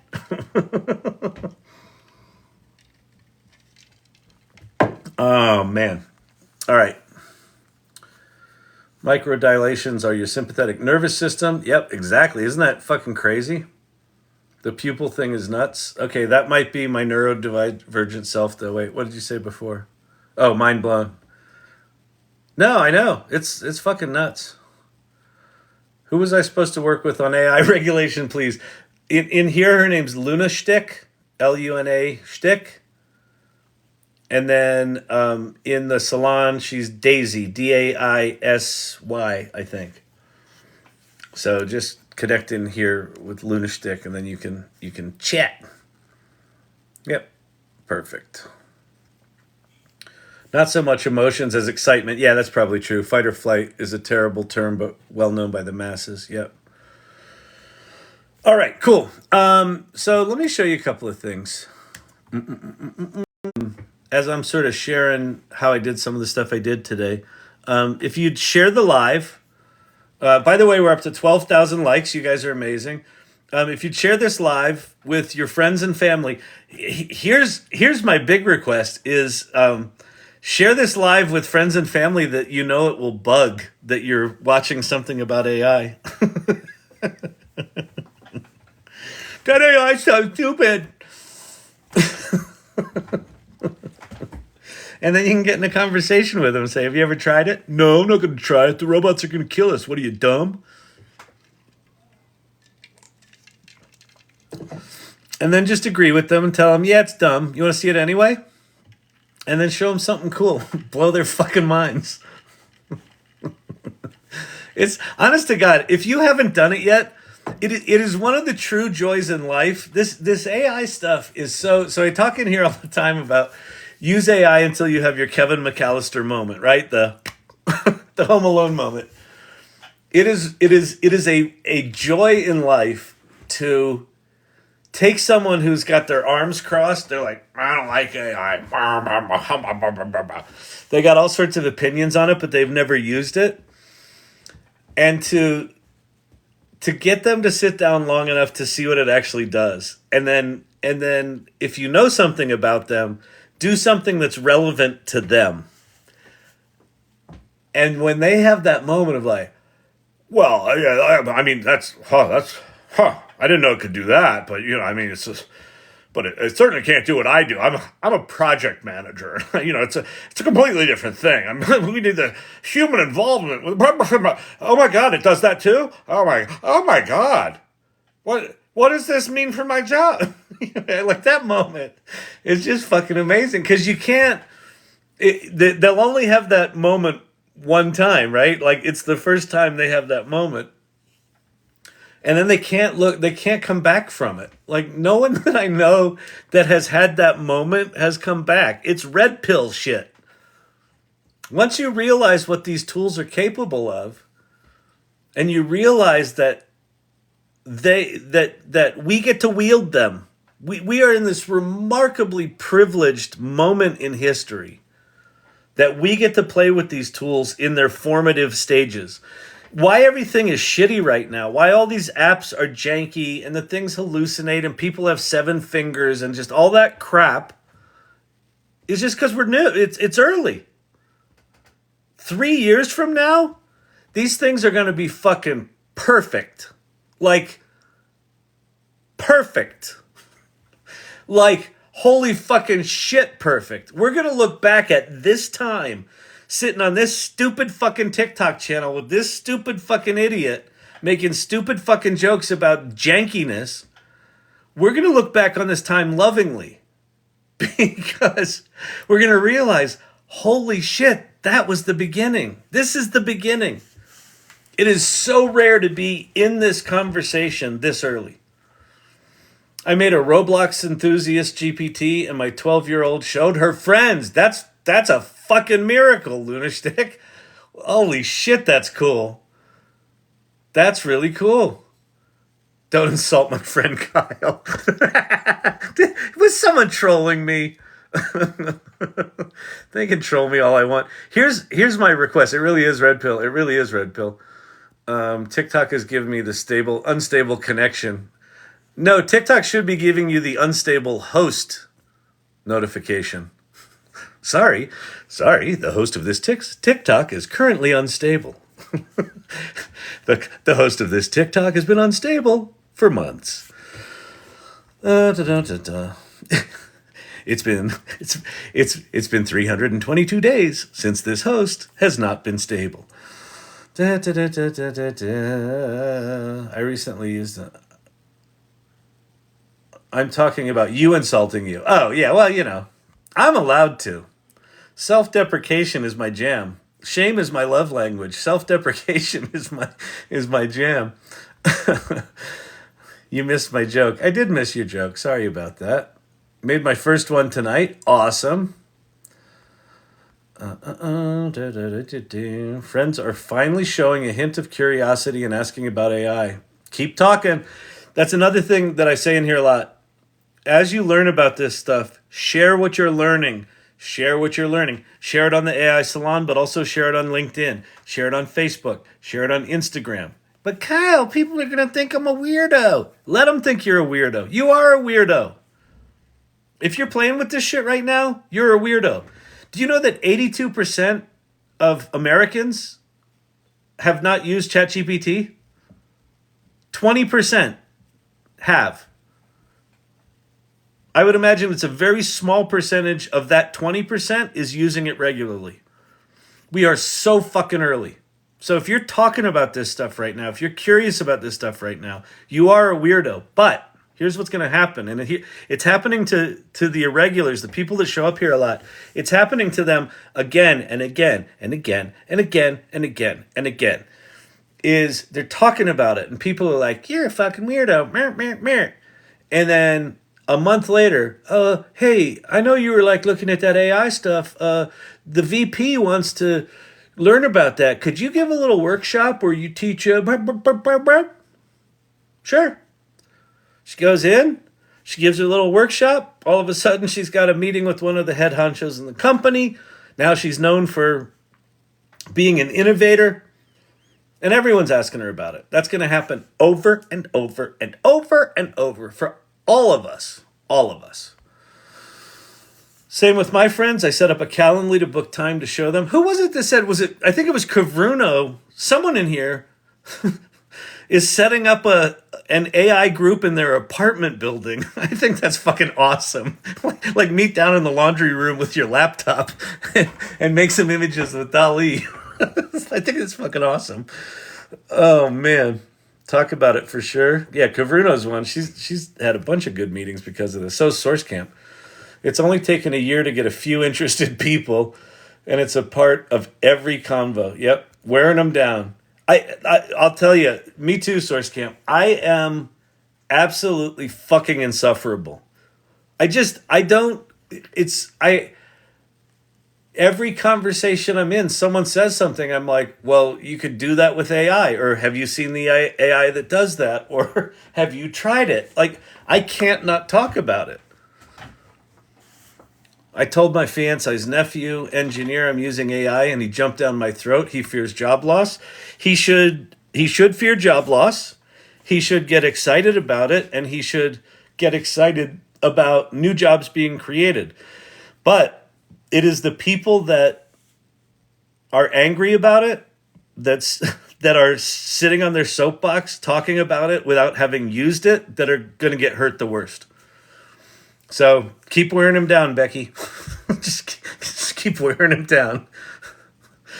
I'm giving AI how to make a GPT presentation to my women in tech group. That's fucking awesome. Hey, I would go. Cool. Oh, there's Wisconsin Condos. Hey, Shirley, you remember the old dial-up BBSs. In fact, I've got do I have one of my decks open that has it? No. Let me see if I've got. Is this thing here? Yeah.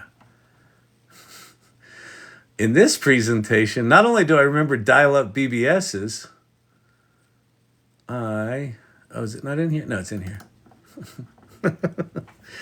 I have.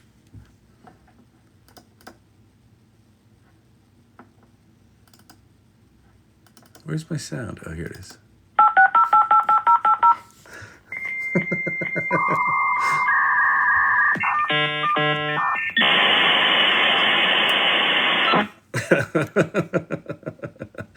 That was so. Urban Desires was the online magazine I published in 1994, and this slide is about. This was my big epiphany with the World Wide Web. Was that issue? I dialed up. I learned enough HTML to put together the first issue of a magazine, an art and culture magazine. Someone told me if you want to put it on the internet, you have to get it on a server, which I didn't know what that was. So there's this computer in California that you dial up to and you put your stuff there. And I was like, okay. So I did that. And I put my stuff on that computer in California. And then 3 weeks later, there was a full-page article of Urban Desires in Libération, the Parisian news daily. And that was the moment that I realized, holy shit, the world just changed. And that was right around the time that I started agency.com, which was one of the first digital agencies. And I got to ride that wave all the way up and part of the way down. And I didn't think there'd be a time in my life when I would see that again. And yet, here we are. Here we motherfucking are. All right, let me show you a couple of cool things. Well, I think they're cool.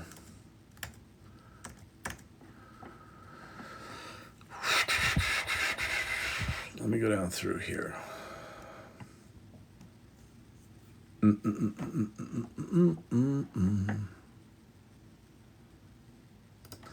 Okay, so one of the things that I showed earlier was this.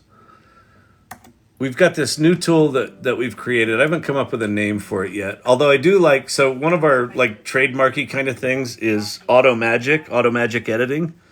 And I came up with AI to magic. Huh? Automagic? AI to magic? You get it? So that I'm happy with.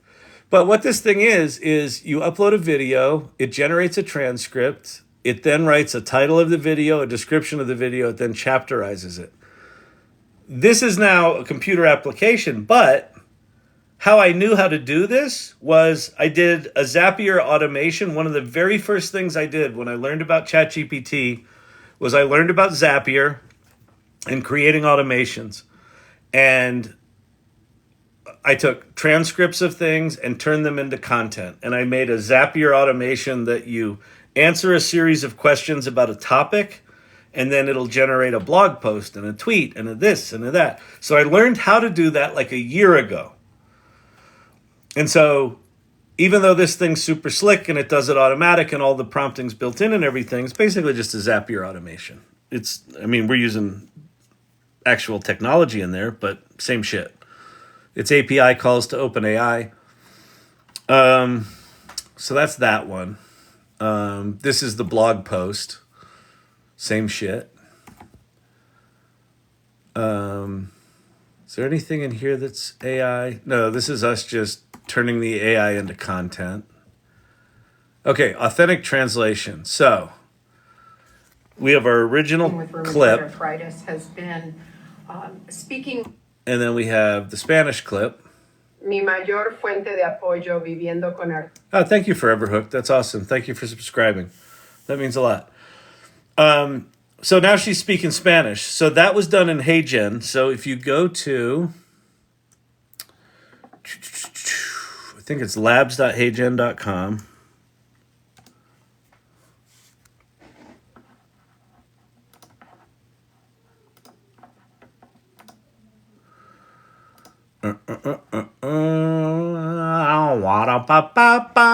You upload shit. You pick a language. There are 27 of them. And you make Ellen speak Hindi. Namaste, मेरा नाम Elon है. मैं Belvieu, Washington से हूँ. Bye. Okay. So that was that. That's that piece of it. What else we have here? This is just the same tool, but if you upload a Spanish video, you get back Spanish content. Now, there's some weirdness in it.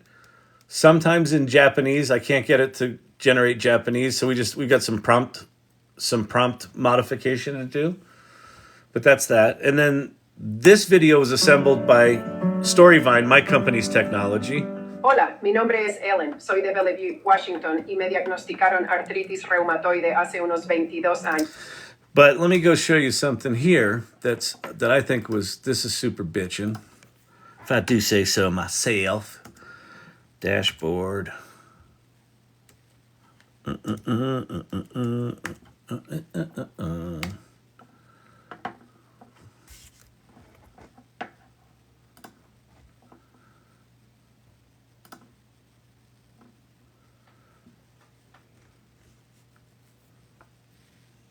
Yeah, man.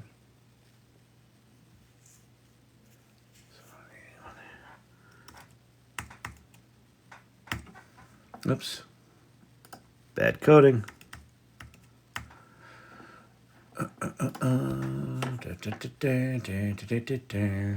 Go. Ellen Ahern. All right. So here's Ellen's videos. The way our system works, we have we capture content in segments, right? So Ellen takes a picture, she introduces herself, she answers a question about what she's passionate about, and then she does that in the app. It gets uploaded to our back-end system, and then you have these individual segments. Hi, my name is Ellen. I'm from Bellevue, Washington.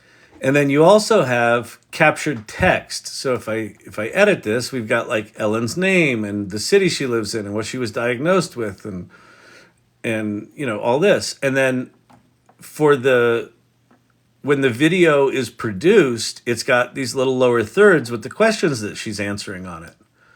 So what struck me is, if we're going to have a Japanese video or a Spanish video or whatever video, we've got to have content for those lower thirds. So this was another thing that I realized, oh, I know how to do this. I played with a tool once. So I'm going to Google Sheets. And let's see, translation. Storyvine Variable Translator. So, you probably can't see it. Let me make these bigger. See where it says loading? That's actually making calls out to OpenAI right now. So what's happening is this. So I made a little spreadsheet where here's the stuff in English for that video. And then each one of these cells is running, there's a plugin for Sheets called GPT-For-Sheets. So you do equals GPT, and then I have a prompt. Translate the shit that's in this cell into that language in that cell. And so then it translates everything into Spanish and French and Japanese and Hindi. So I literally copy and paste this shit back into the, like if we jump into the Japanese version of Ellen's video, here's all of the Japanese that was in that spreadsheet. So the proof of concept version that I'm demoing, it'll be done with GPT Sheets, but ultimately this will just be automatic, right? You'll do some sort of API call that automatically, you know, does all the videos, automatically does all the lower thirds. And then you have her speaking Japanese with Japanese lower thirds. こんにちは。私はエレンです。ベルビュー。 So that was cool. So that's how I did that. And then let's see what else we got. It's just the same shit. こんにちは。私は。 Then we got these things. I sought medical help 22 years ago because I was finding when I wrote. So this one, I was like, well, I want to be able to solve if someone only has an audio recording of someone, but there's a story there. How could you create a video? Well, you can do it with just an image. So I went to Chat-GPT. You can make money with Chat-GPT. And what did I do? Let's see. Chat-GPT.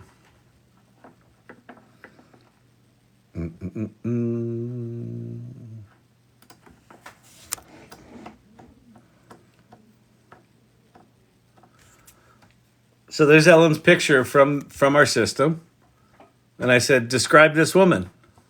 And then I said, come up with different concepts. This is Chat-GPT4, by the way. 3 doesn't do this. And then I said, okay, give me an image. And I was like, it's okay. I said, can you put her on the left? It couldn't figure out how to put her on the left, so whatever. That was fine. I said, okay, that was decent. Then there was a different style. So I said, okay, do the next style. So she did this. It's sort of this comic looking style, but she looks like she has pox on her face, so that's not great. Then it did that version without the crap on her face, which is fine. Then there's a watercolor version. I was like, that's nice, but could you go the whole way to the edges of the image? And then it made that one, right? And I'm like, okay, that one's usable. So that was the first one I got where I was like, okay, that looks like something. And then I just kept going. Different styles, like the second one it did there was pretty good. That one's okay. And then I wanted some other people. And somewhere in here, there's, what's his name? So then, let's see, how did I do this? So then I went to D-ID. D-ID.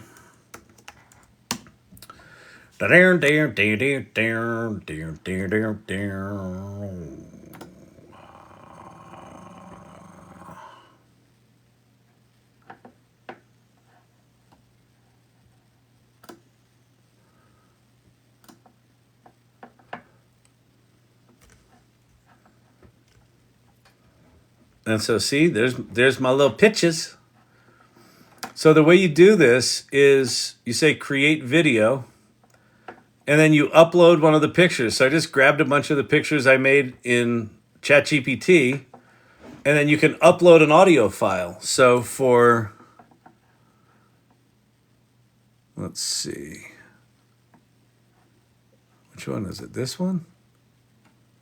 Yeah, no, this one.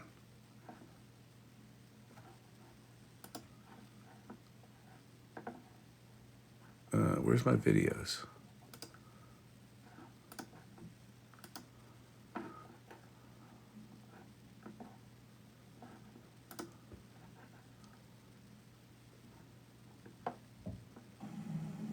I sought medical help 22 years. So that's just her recorded voice. So I took one of her videos, I just saved the audio, and then in the create video thing, that's the image, right? So that's just a plain image, and then you upload the audio file.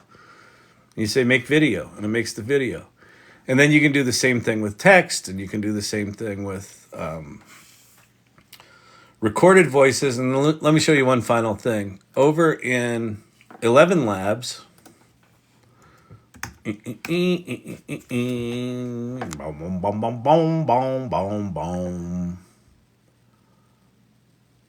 speech-to-speech release. This thing is like, this was like a holy crap. I just discovered this today. So like there is a decent amount of stuff in my presentation that I didn't even know was possible. Where do I log in? What am I doing wrong here? Old man trying to use computers. Old man trying to log in. Yeah, old man. Okay,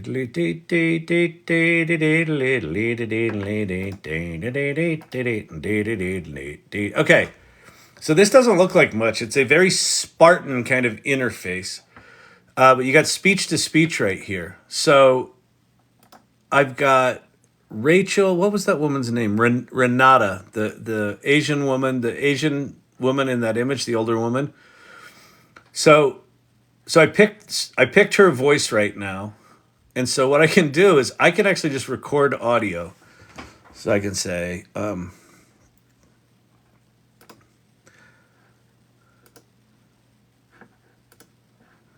I like going to the movies, and I like sitting in the movies and eating popcorn. And I like drinking a large fountain soda until I have to pee really bad. And then I go to the bathroom, and I do it over and over again all throughout the movie. All right, that's ridiculous, but I didn't say it. Renata said it.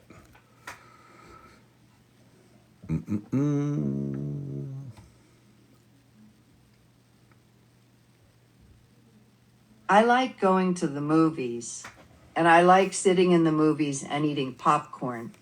And I like drinking a large fountain soda until I have to pee really bad. And then I go to the bathroom, and I do it over and over again all throughout the movie. Wait, what is this tool called again? This is 11 Labs, 11labs.io. So anyway, so this has been my past 2 days, is just like trying to figure out how to stitch all these janky ass tools together into some coherent fucking story. So, how do you do that? I don't know. Like, you got to be curious. You got to have this shit in your head. Like, neurotypical people might take, say, a scientific approach to this and do it in a less frenetic way than me. But yeah. Anyway, good God, people. And this, my friends, is how your phone calls are being spoofed. Oh yeah. By the way, because that shit can be done in real time. There's all sorts of apps that do that in real time now. But this is how daughters are calling up their mothers and saying, "Mom, I'm in trouble. I need you to send me money now."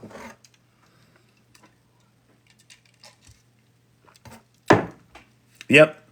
So anyway, and that's, it's funny that you say that, Vicky. Like, it's one of the things that I'm trying to figure out is, how do I use these tools in such a way that it serves the purpose of my business and my customer's business without it just being this creepy ass fucking thing? The first synthesized thing I did of this woman named Amina, and I did it as a photorealistic image, and it creeped people the fuck out. Like, people were like, "That's fucking evil." So I'm trying to do this in such a way that it's not as creepy and like useful. Like, oh, I can see how that would be valuable. Yeah, Kavruno, can you show people how to get to Mighty Networks? Absolutely. So if you are digging this community and what this channel's about, I've created a thing called the AI Salon. It's a community. And if you go to the salon.ai, the first link there is a link to our online community, which is hosted on a platform called Mighty Networks. And it doesn't cost anything. It does. Here's what it costs. I want you to go to the welcome to the salon, welcome to the AI Salon. And I want you to look at what the community's about and what our values are.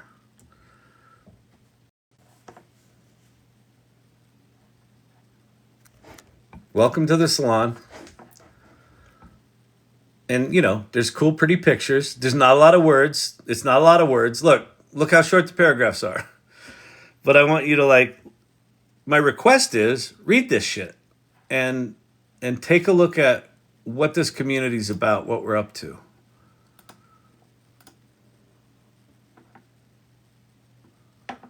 Come on.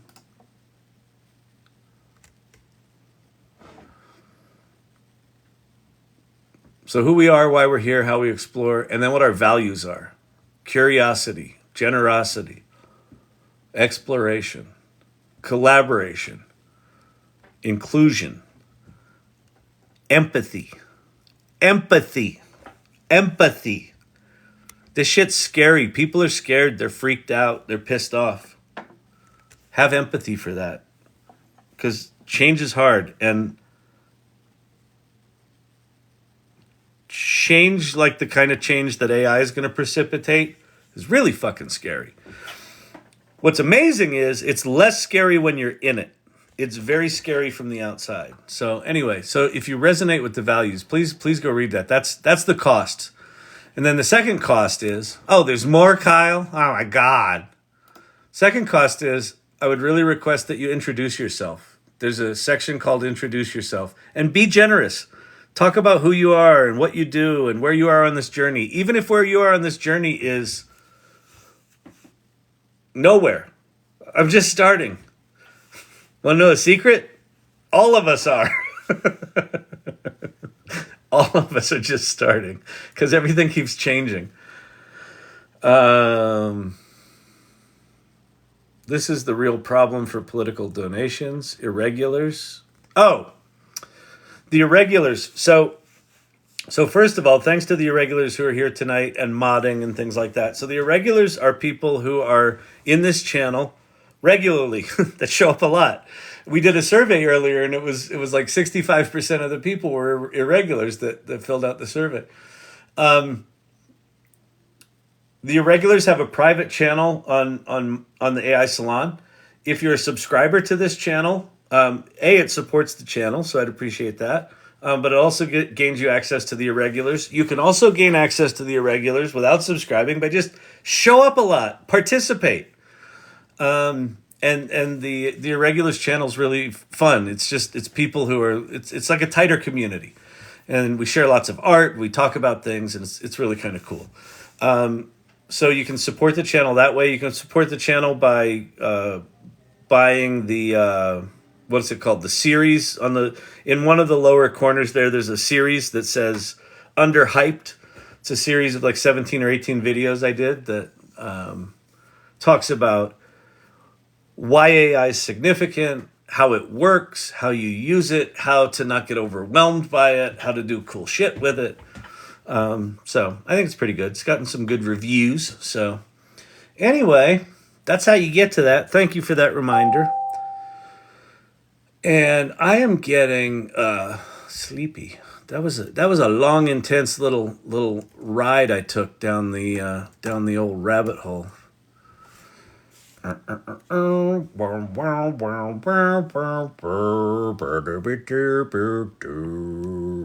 Does he always sing like this? What does he want to do? Chase people away? That's exactly what he wants to do. It's a conspiracy. Do you see his hair? I don't even think his hair is real. I think it's a toupee. I heard it was 3.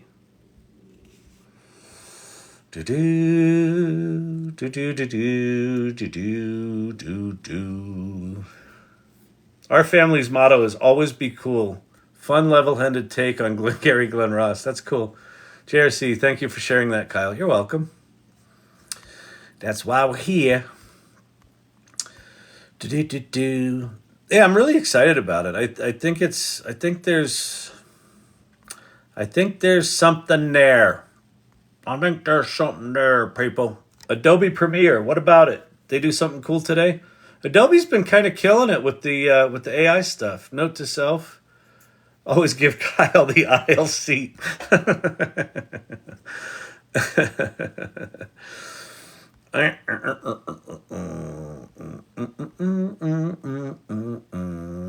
The values, Jules. The values, heart star. Yes. I showed the values one night, and what'd someone say? Is this some sort of woke group? I'm like, if not being an asshole is woke, then yep.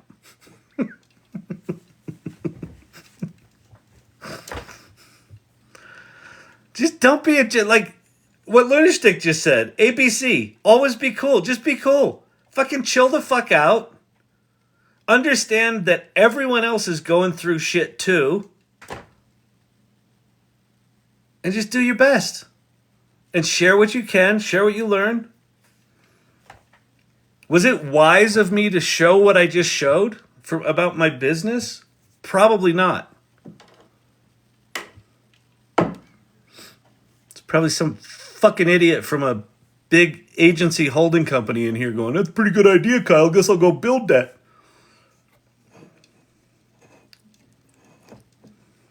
Why do I not care?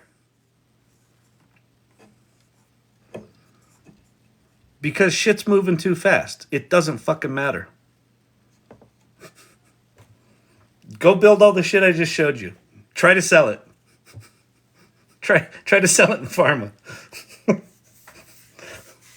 I'll see you at the at the MSA negotiation table.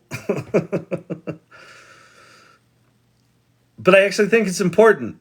I think it's important to like connect the dots of how just playing, just dicking around with AI can lead you to very unexpected places professionally that are truly remarkable. I don't think it's that easy to build. It's too many layers. I think you're good. Oh, thank you very much. I appreciate that, Sherry D. Hey, so listen, it's not that easy to build. I've been doing Storyvine for 10 and a half or 11 and a half years.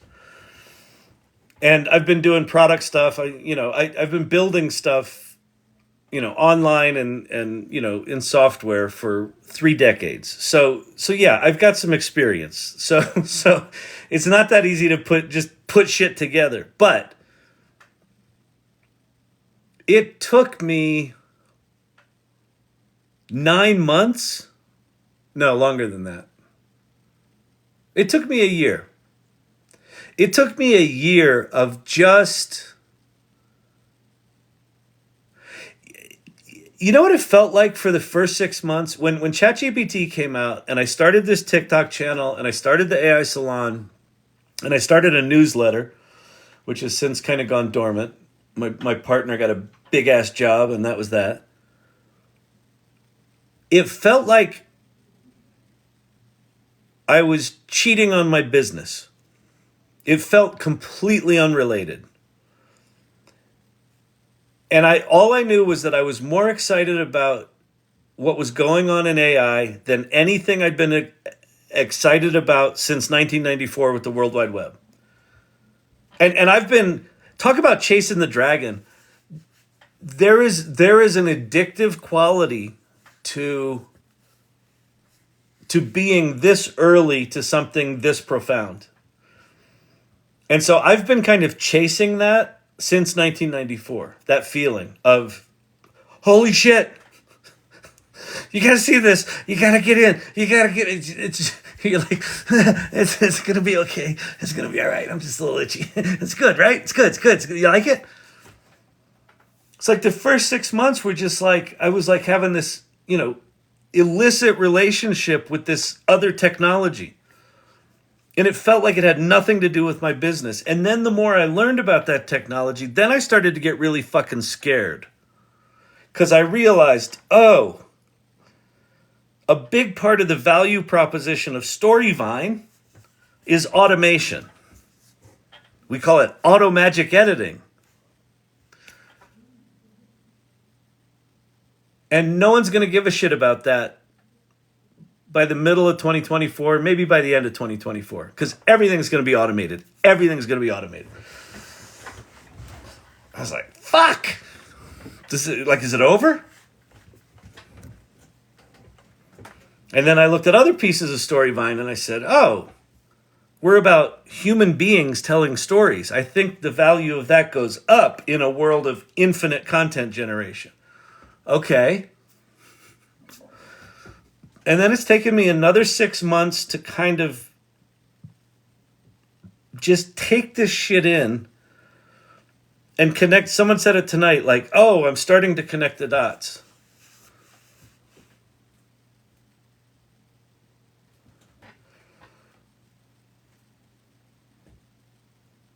And now I'm finally starting to be able to look at my company, our value proposition, our tech stack, how we deliver it, and go, okay, I think I know how to put this shit together. So like the past 3 months have been, pitching clients saying, hey, we've got cool AI shit. Do you know how much cool AI shit we had? None. We had a PowerPoint slide that I said, look, it can do this shit. And I had a Zapier automation. And I'm telling Fortune 500 pharma companies that we can deliver the goods. Why? Because that's how I've always operated. Sell it first. If they're willing to write a check, then go build it. So one of our big pharma clients wrote us a check. They said, go build it. And so I went and built it. And the minute I built it, I'm like, holy fucking shit, this is cool. And so that led to this week where I said, let me blow the doors off this thing. Now, how much of that shit that I showed you survives? I don't know.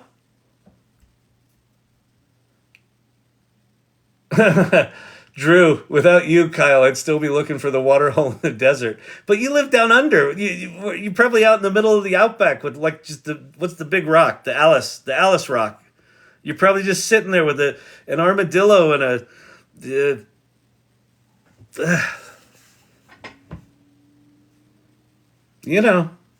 But thank you. But it really, like, it is, I mean, it is kind of that right now. It's like walk around the fucking outback and just flip over rocks and, hope there isn't a fucking scorpion under one and a snake under the other and a Tasmanian devil chewing your ankle under the other.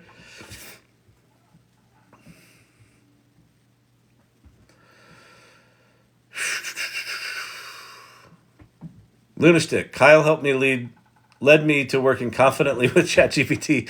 Yeah, Lunastick, you're like, she's fucking taking the ball and running with it. She's got 50 GPTs that she's made in the past month. It's amazing. So cool. And your tech team must hate you, but they're awesome. It's funny. So we have an engineer who is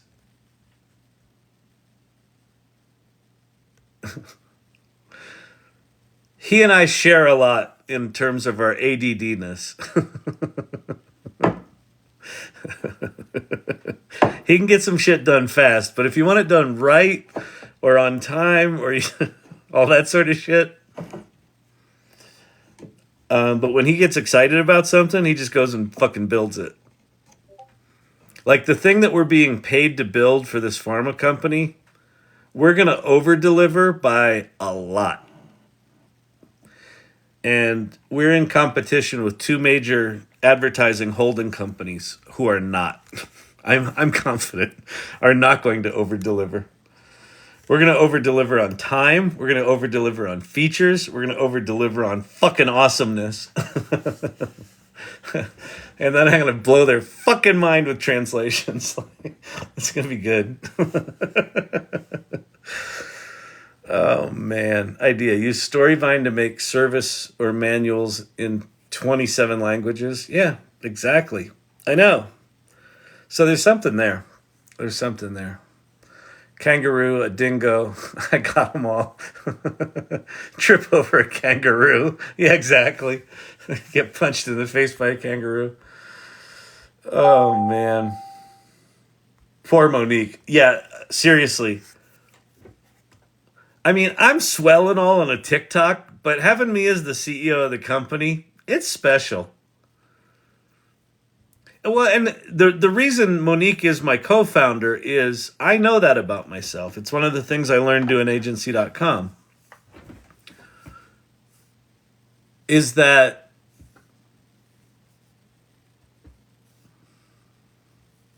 there's just some shit I'm not good at. like fundamentally horrible at. Like project management and consistency and, But what I did learn to do there was recognize that when you surround yourself with people that are as passionate as you are about your shit, about their shit, and if those two things are very, very different, that's a superpower. Now, here's the challenge with that. Monique is really good at operations. She's really good at organizing shit. She's really good at following through. She's not really good at ideating shit. Like she and I have had to learn how to. It's like intense marriage counseling. Like we've had to learn how to communicate. Because I would walk into her office and I'd go, "Oh, Monique, I got an idea," and I'd show her this idea, and she would freak out and shut it down. In fact, she nicknamed herself the Crusher of Dreams.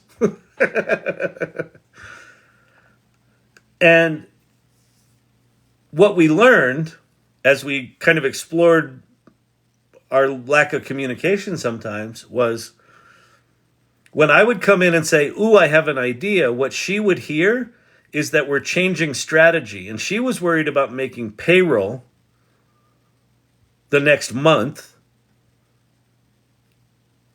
And if I got my way and ran down this rabbit hole, we're not going to close business and we're not going to be able to make payroll. And so I would come in and say, "Brilliant idea." And she would hear, "You're fucking up the business." So her response would be, "No, don't fuck up the business." And what I would hear is, Kyle, your ideas are shitty. Go away. And I would take that shit personally. And so we learned how to communicate. Like we actually came up with a safe word. I would come into her office and I'd be like, okay, Monique, this is just a fantasy. And that would sort of lower her thing. Like, okay, we're not changing strategy of the company. Kyle's got a brain fart. Let me hear it out. And so we got better at that. But that's why we have a successful company. Because if left to my own devices, Storyvine would have been dead years ago. Crazy.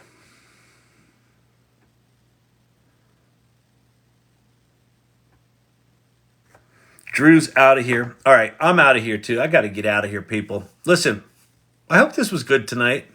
I know I kind of went really deep dive on some of that shit.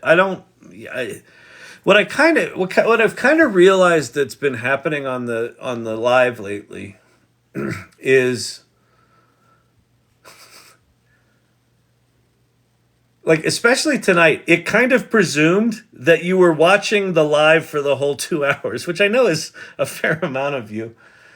But if you just kind of stumbled in here, there's a fair amount of it that probably didn't make sense.